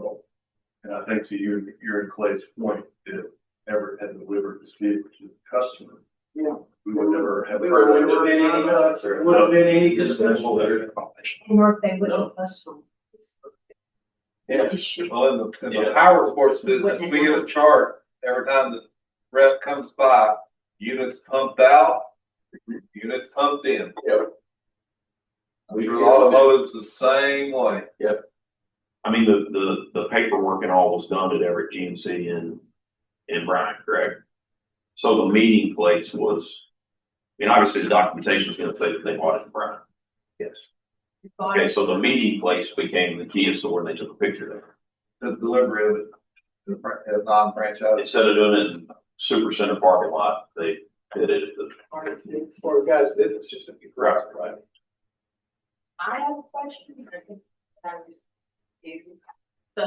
went to Kia, bought a used vehicle. Once at Kia, they get a secondary vehicle, so then they digitally sign paperwork to get it from the GMC. Right? Yeah, it was new. Well, And according they to, brought it to the Kia store. so according they to were the already white at- members and Jerry Odom, gentleman went to the GMC dealer in Bryan, signed the paperwork, and then I don't know how it happened, but then they delivered it up there, All on the same day.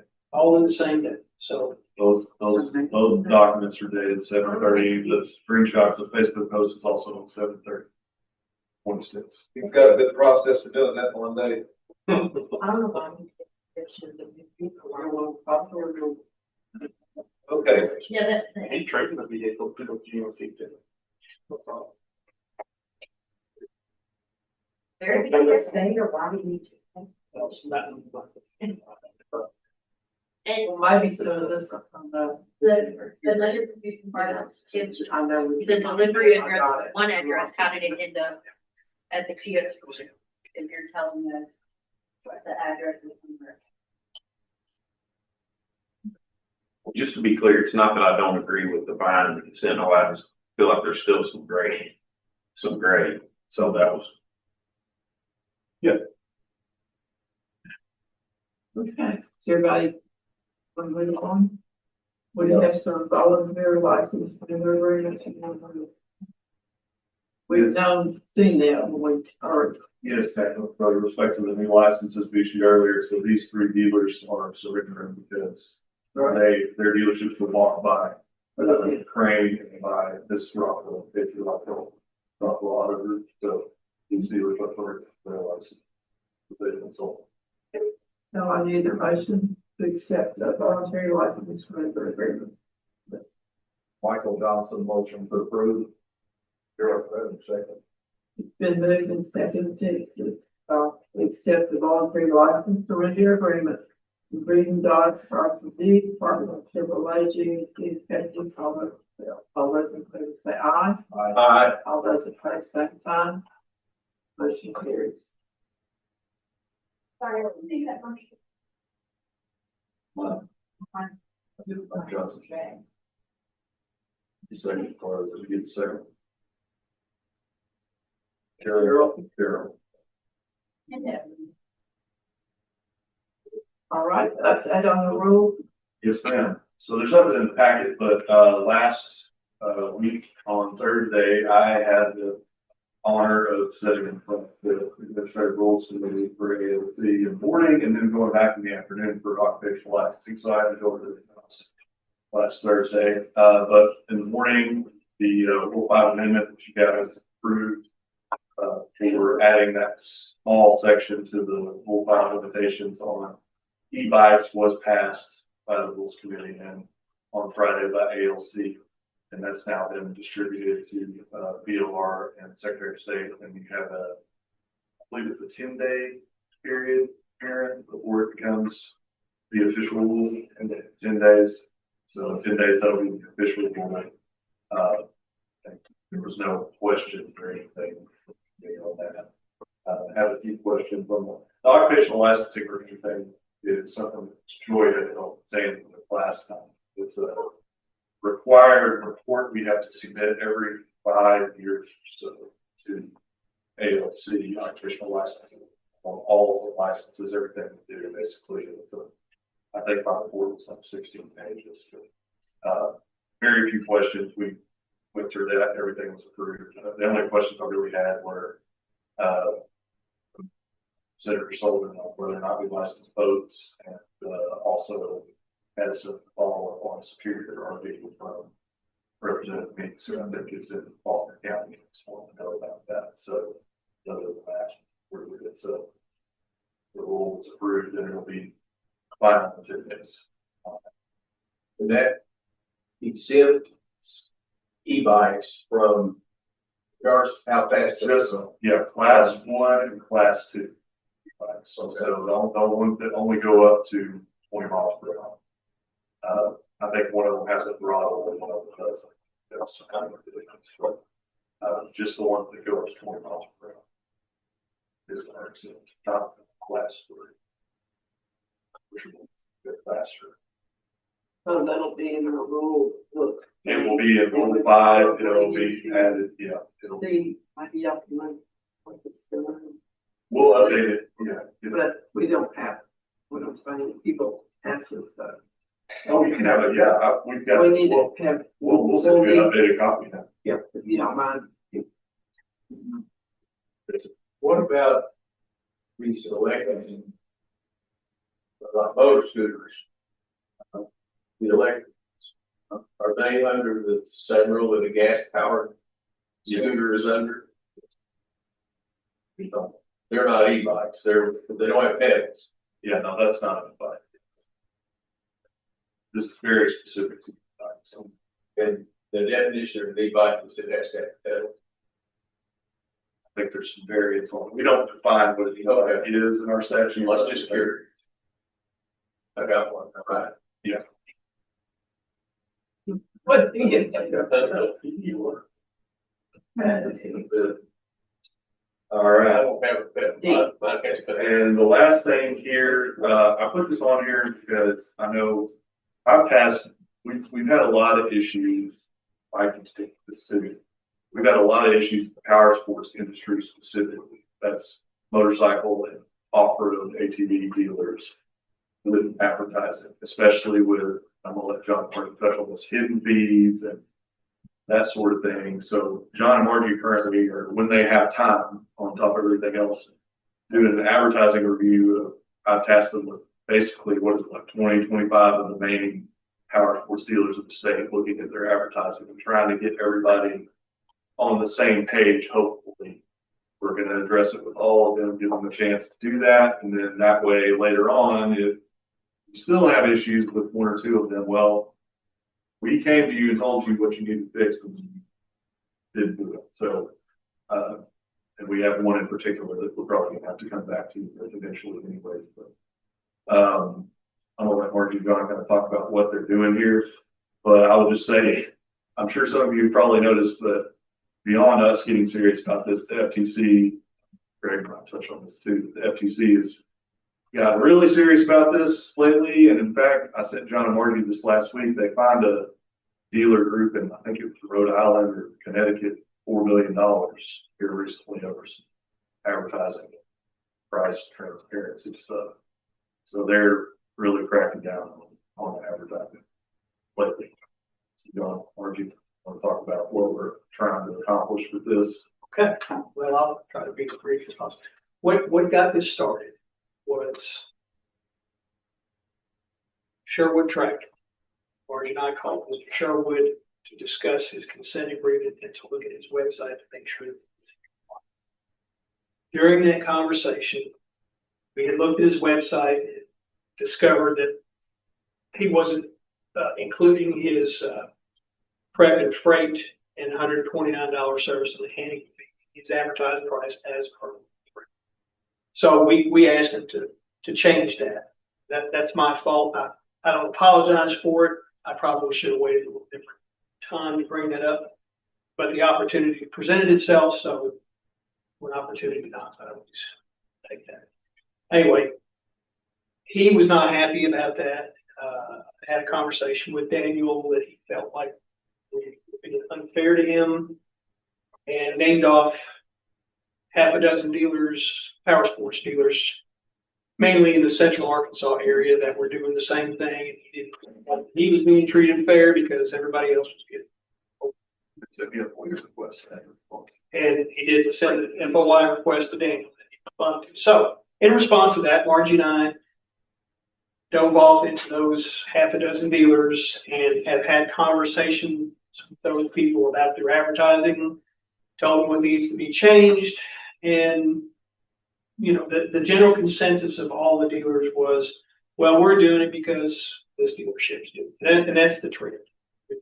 And the main portion of that advertising is the prep and freight and $129 service and handling fee not being included in the advertised price. So we started talking to between the three of us about things that felt like that we weren't being fair enough to everybody that we've talked to by simply talking to them and ignoring everybody else. So we talked about it and decided that it would be best if we tried to look at everybody's advertising in the power sports business, the major players in the state, and try to be fair to everyone. And so that's kind of where we're at. We're gonna try to go kind of region by region to X number of dealers in those regions and talk to them and try to get them into compliance. That's kind of where we're going. It's gonna be quite the undertaking since it's just Marge and I, we've got tons of other stuff to do, including model dealers and things. So it's gonna take a while, to do that. We met with the guys from Forest City Power Sports yesterday for about an hour, discussing Rule 3 with them because they had some concerns about a dealer. Some of the things that they were doing, and Marge and I sat down and tried to explain things to them and how we were going to approach this Rule 3 consensus. So that's kind of where we're at. It's going to be a major undertaking, and but I feel like, to be fair to all the power sports dealers, it's necessary for us to do it. Because that's the excuse that we get. Well, I'm doing it because so-and-so is doing it, and they're doing it because this one's doing it. We're doing this, they're doing that. So we're trying to level the playing field for the power sports dealers. Well, let me just add to it, I was one of the ones that was caught with amongst many others, okay? But what's going on in the power sports, I'm not gonna touch in the car business. What's going on in the power sports, there's advertised prices, and they've got somebody behind the F&I desk that are stacking stuff up behind them. Look at any manufacturer's ad nationally, pull it up and look at it. In fine print somewhere, does not include destination, preparation fees, supplement fees, whatever. They describe it different ways. But that has become a big problem because as a power sports dealer here, we've got a dealer in Northeast Arkansas, Elephant Rooms, Jonesboro Cycle. They're advertising way below cost, tacking on a bunch of stuff. And my opinion of it is people get up there and say, well, you know, it said this, but we have this. It's not documented anywhere. On my stuff, it said plus documentation fees, not doc fees, but the paperwork, supplement fees, the prep fees, and it comes to this. John and Margie brought it to my attention that the only price out there needs to be what I'm selling it for. I agree with that. That puts us on a level playing field. But going forward, how are we going to handle someone that we get in here that keep violating it time and time again? Now, Mark Sherwood's a fellow dealer. He went time again. We imposed a $1,000 fine. I think he was notified 4 times, if I'm not mistaken, over a period of, let's say, 12 months. The $1,000 got his attention. 2 weeks ago, he and I were together at a meeting. We sat together. Everything is fine. But Bart's a great guy. He pushed the envelope till he was called on the carpet and got in his pocket. He's not going to do it anymore. The commission, we really need to grow some teeth and not address something time and time again. You know, they need to set a precedent. You know, 2 warnings, 3rd one, you're going to get a fine to be determined because it's the same thing over and over and over. John and Margie, being on the commission here, I see how much time they spend on certain things. They've got other things they can do that they'd be more productive instead of warning someone time and time again. That's my opinion. What is going on is they're advertising a price that is below cost on some things. They've got somebody in F&I who is really good at stacking stuff on, and you can't get out of there for that. And that's what we're trying to do is get it where the advertised price is what any consumer can buy that for. Now, if you can go there and buy it for less, great. But we're talking about not going down, we're talking about them going up. And all of us that are in the retail, you know, we've got someone that we feel good with doing our F&I, selling the extended warranty. That doesn't have to be put on there. Whatever the extended warranties are, the add-ons, if you're doing GAP or anything. But the price needs to be, this is it. Nothing else. It doesn't need to have the little fine print that's off in the corner that you can't hardly see. Because that's why we're here today on this is the pricing on it. And again, I was guilty with a lot of others, but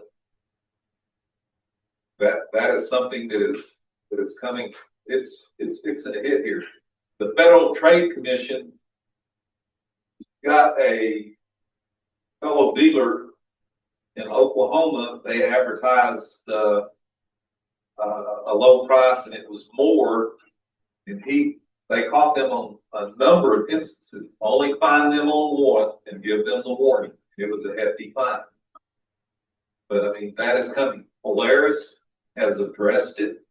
We got a letter out. I have given Daniel a copy of it, cautioning us on this, because people are playing a game with the numbers. The buying public, maybe the ones I get in there, honestly, if they're financing, what does that run a month and how long? That's the two questions that are asked. We're going to see complaints. The Federal Trade Commission has put a thing out that if you feel that these are unwarranted charges, you were misled or something, contact us, and they're looking into it.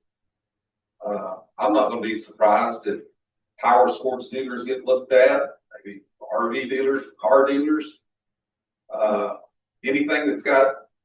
Well, Camping World with already got tied up into it. And they changed their pricing strategy nationwide to where I think, and you can correct me if I'm wrong, but I think the FTC's opinion is a customer has to be able to walk into your dealership, write a check, that advertised amount. No 129, no freight, no prep. And to be honest, I think we're still doing 29 right now. Got that as a note. I've got to get that changed to make sure we're not getting that on top of our advertised price. But it's big in the RV industry right now. The Federal Trade Commission, federal law trumps state law, and we've even heard that they're going after sales managers and sales as criminal intentions if this is happening. So yes, they're very serious about it. Well, again, Polaris has sent out a letter to my other manufacturers, which I have 4 others. They've not commented anything on it, but it is coming down the pipeline. And they talk about power sports dealers particularly. So that's why Our dealers kind of ahead of the power sports dealers. They worked on them already. Now they're working down the pipeline. But it would be a great thing if we were all on a level playing field. I agree. Because me with 5 lines, I've got people every week that come in, write all my product, figure out what they want on it, how they want it equipped. I can give them all that. Then when they go shop to someone else that's advertising under cost, I want this way. I've already done all the work. I sell a lot of units from my manufacturers, not through my door though. They go somewhere else. They can't buy it for that price that's advertised. It's not fair. That price needs to be up there that you can write a check for, like Michael White said, please.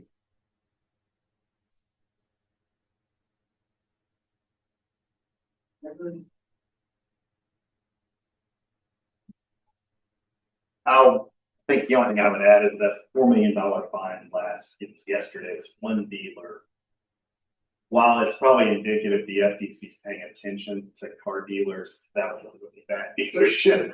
And that thing had been looked at for 2.5 years. So and the Connecticut Attorney General was actively involved. States right now, and this is the one area that politics is not playing a role, because there are Republican AGs across the country just as aggressive on this one as Democratic AGs. And the only issue the FTC on the big notice in March to the 97 dealer groups, it's not 97 dealers, it's 97 entities. And it was primarily Publix, was what Michael said. It's the add-on price at the dealership. You got to advertise. If you're advertising the price, it's got to be the price available. If you don't advertise the price, you can say, we'll give you any discount in the world. I mean, it's an oddity there. You can still advertise payments. You can advertise anything you want. But once you put a price online or in print, the FTC's position is you got to do it that way. Now, the question is going to be, how long are they going to stay focused on that? But I appreciate the state doing what you're doing, especially on the power sports side, because I do think that's a little bit more of even a canary in the coal mine. Just it's been terrible on your side for years. Because it comes mainly from the delivery. It's like freight delivery has been, and I don't know about RVs. That's not an issue for car dealers, but it's always been an issue on your side. For up to $1,600 on some units. And it's always been an argument how to advertise that. It's never been an argument on our side how that should be included. It's always been included. You don't ever pull that out. So I think you all even have a bigger issue. It sounds like on the RV side, our issue is totally self-imposed. It's just dealers trying. No dealers in Arkansas for the most part, other than the dock fee. Right. Beyond that, states where there is no regulation on the dock fee, there's no real fee regulation. It is the Wild West, and you'll see deals out of Florida, and they'll add $5,000, $6,000, $7,000 the price of the vehicle in fees, between dock fees, between idle fees, between rep fees, all just anything they can come up with. And those are the areas that really focus on. Yeah, I think it's a great thing what Arkansas is doing. If we get it leveled out where the advertised price is what you buy it for. Well, and it'll help us because we are really restrictive here on fees, and states that aren't. Oklahoma is one of them. Tennessee's another. It'll be good if at least it can help levelize our. I don't know about Missouri. I mean, any dealer on the border is at a disadvantage right now because you're selling a product that other dealers in surrounding states can add a lot more to, and have historically been adding a lot more to the price of that advertised vehicle.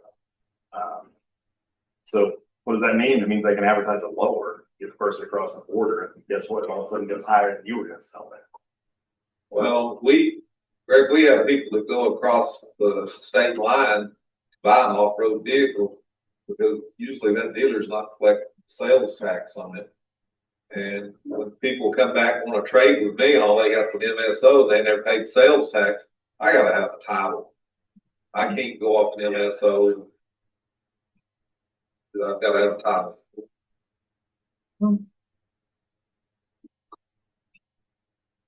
No, something for us all to look at and work at. Actually, and see what we need to be doing with this. Well, I do think that it is. I do think that after, I'm going to suggest that after 2 warnings, that the third one, there's a fine imposed. And John and Margie are up. They've got a lot of stuff they're doing. When they contacted me about what I was doing, I found out who the other dealers were because I got phone calls. Hey, do this? Yep. I said, everybody's trying to get it cleaned up. We're on a level playing field. It's going to be good for all of us, and everyone's in favor of that. But you're going to have those people that's going to keep testing on living. Yeah.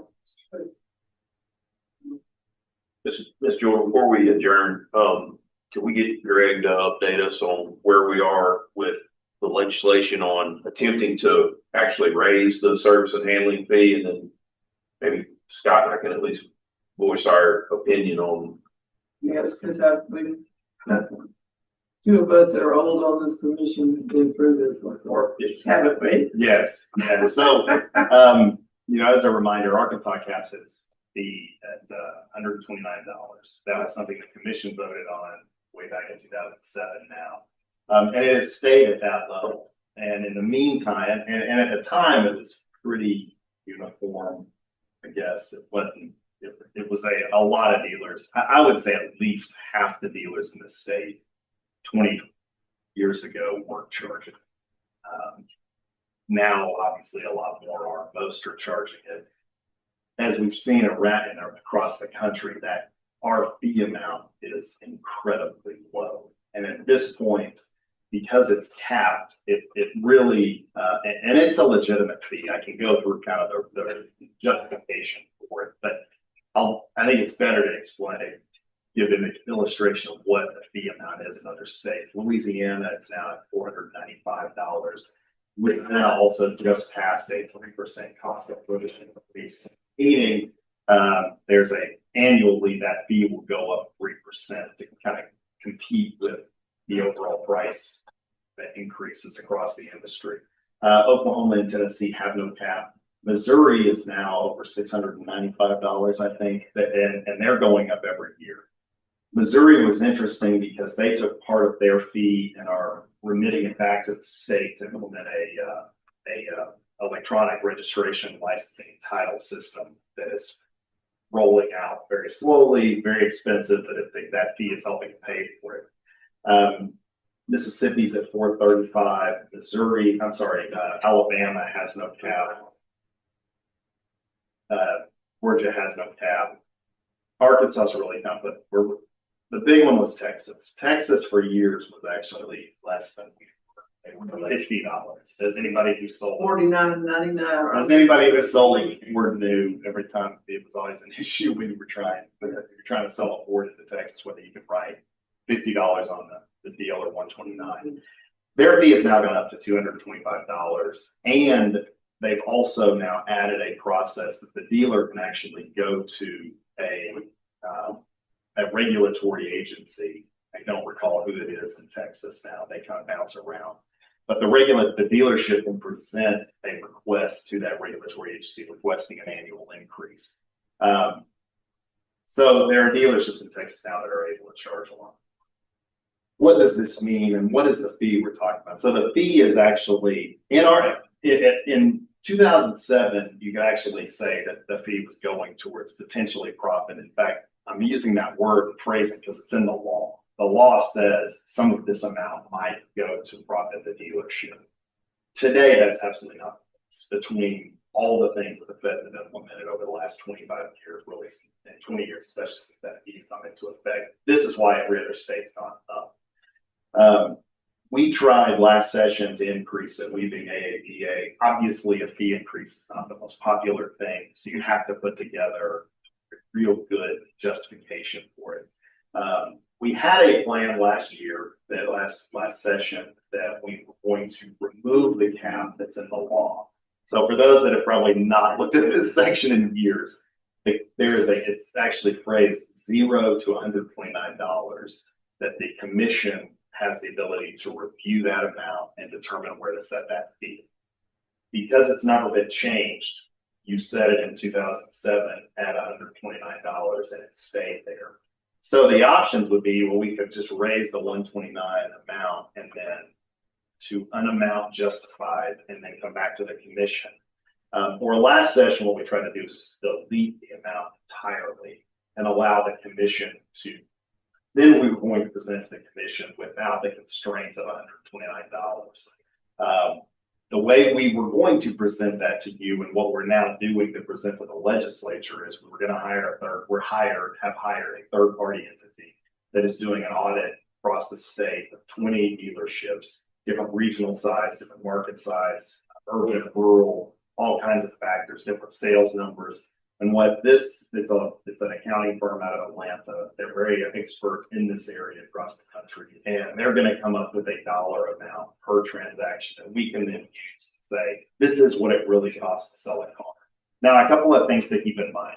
Every time you process every time you do a credit card process or every time you do a bank transaction, you know, it might be a few dollars here and there. However, those are thousands and thousands of transactions, daily, potentially, certainly monthly. In the auto world, most dealers in Arkansas, I would say are many dealers are selling 250 to 500 vehicles a month, maybe on the small end. The Everett side, I know were they 5,000 units a month? New and used. I really think they sell 5,000 a month, but it took longer. It's close, because I know there are like 3 on new alone, so I don't know what their use numbers are, I just haven't paid attention.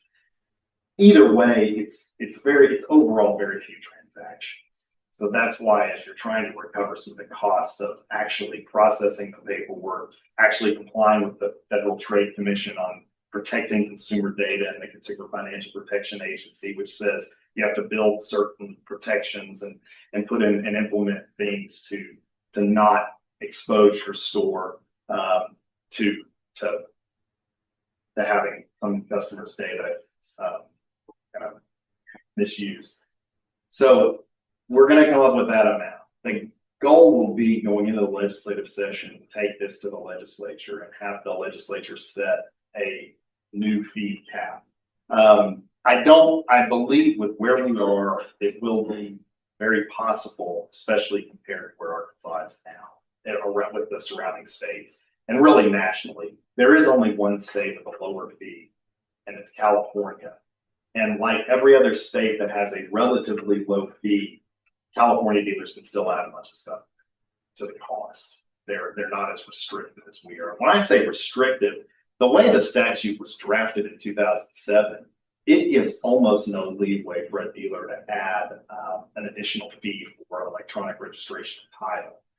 We're rolling that out. We're going to have dealers who are going to be able to add that, but I'm not super confident with the way this thing's drafted right now. So it has to be changed, kind of tighten up the actual purpose, but that's where we are. I believe the Motor Vehicle Commission will still have a role. There are a couple of options. We could remove the commission from the role. We can try to move more, I guess, responsibility to the commission. This has been something that it's just on the books, but it's just sat there for 20 years now. And just be aware that this is kind of coming down the pipe. It could be a situation though where the fee would be set by the commission, or is that a dead issue at this point? No, I mean, right now, as the law is drafted, legislature passes the law that says $0 to $129. Then the legislation says, the law says, the commission shall then set the fee between that amount. Commission then holds a hearing on a rule, comes up with a rule, and then legislature reviews that rule. Why it happened. So that's how it's written in the law. It is a bit clumsy. Yeah, it was pretty fun. And it's even clumsier now, as Daniel's seen, but the new rulemaking process, it's way harder today than it was 20 years ago. So at the time the law was passed in 2007, the commission set the number at the highest amount, which is the one. And we had a lot of discussion. Yeah, there was a lot of discussion. Lots of discussion. Yeah, and the benefit of keeping it with the commission is legislators tend to be kind of more comfortable with not voting on something that says we're raising a fee. So if you keep everything as is, they're going to say, well, we're allowing the commission to review this. This will be an issue that, from an AADA side, we're going to have to present to you all exactly why this is needed, where that amount goes to. We'll give you a very good sampling of what the fee is like in surrounding states. And I'll give you an example. When I mentioned the pricing, and the FTC situation related to the advertising is really important here. in Tennessee, it's not unusual for a dealer to have a $900 or $1,000 four-figure fee, especially on a high-end product. That's the same in Oklahoma. I mean, you can have very high dock fees in those states, and they don't have to be the same for every vehicle, so it can just kind of vary. If you sell a Mercedes, you could add $1,200 to it. If maybe you're a more competitive line, Chevrolet, maybe you're gonna add $300 to it, who knows? But if you're at $1,000, now all of a sudden you can advertise vehicle $750 cheaper. If you're not adding that fee in the ad, and you're still, think about that, you're still gonna be, when the customer shows up, they're still gonna be paying more. That goes back to that's filing, what the FTC. Yeah, so it's really put Arkansas dealers at a disadvantage, because you are competing right now with kind of a playing field that is very unlevel, with the surrounding states. So I guess all along it's been, what does it take to get it back to us, right? And how can we do that? Yeah, so what it takes is getting the legislature to pass a bill that says it increases the cap that the commission can go to, or increases the top number. And we're in the process of doing that. Yes, absolutely. And that will appear supposedly in the 27 session. Yes. And once they didn't rule on it, then it might get tossed back to us to do something, Yes. but not till they rule on it. Correct. Usually, yeah, if it's passed, like Greg says, usually those laws don't come final until August. End of June usually. Yeah, somewhere in July, somewhere in there. And then, of course, the rulemaking process, which is very complicated. So you have to go through the rule. So the fastest anything like this could happen would be to tail it to next year. Yep. Realistically, yeah. I mean, I think the option would be putting we can put an emergency clause on it to speed it up. That would put the law that passes into effect. That's the only tricky part of that is just now the question is what's the real emergency? But that will be written into the bill. I've not seen it generally derail a bill, but it has happened. Okay. And we haven't forgotten what you said, Michael, so we're gonna kind of talk about that maybe in the next meeting, if that's on the agenda. Is that okay with you, possible, if everybody to visit? I think that would help y'all's time and efforts, and we will do that. So we keep thinking about what you all think. I think 2 times is a good number, and Bob, I should keep at it, but we'll. As long as we're consistent. Yeah, 3 strikes and you're out. Right, that's kind of what I'm seeing here. Because that allows both me and my staff to say to these dealers when they come back and they're Right, not happy about, you guys send them the consent agreement, it's like, well, that's what we're doing with everything. yes. All right. Finish one. So, We'll put that on the agenda. so Right, the next meeting will be a hearing. we have a hearing.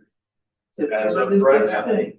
So we need everybody present. We have a hearing for, as we touched on earlier, Smackover Motors versus Ford Motor for the next meeting, which is only in 3 weeks because with this meeting today, it's both have vacation, so a little sooner than, well, it's not a month, but only 2 weeks. And as of right now, we'll have it here. We're set to go for that, so we'll see what happens.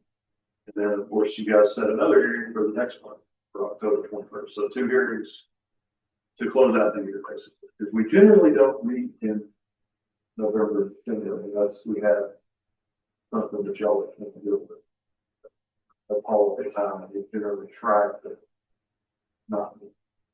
And then this year, we've already had our 7th meeting. We've already had 7 meetings. But Right. it's not along the tweeters a lot. Very good. I appreciate you all very much for all you do for everybody and staff. for our commission. I need a motion for adjournment. Michael Johnson, motion to adjourn. Darrell Clayton, second. Moved and seconded to adjourn. Would you say aye? Paul, thank you guys. Okay. All right, have a good one. Hey,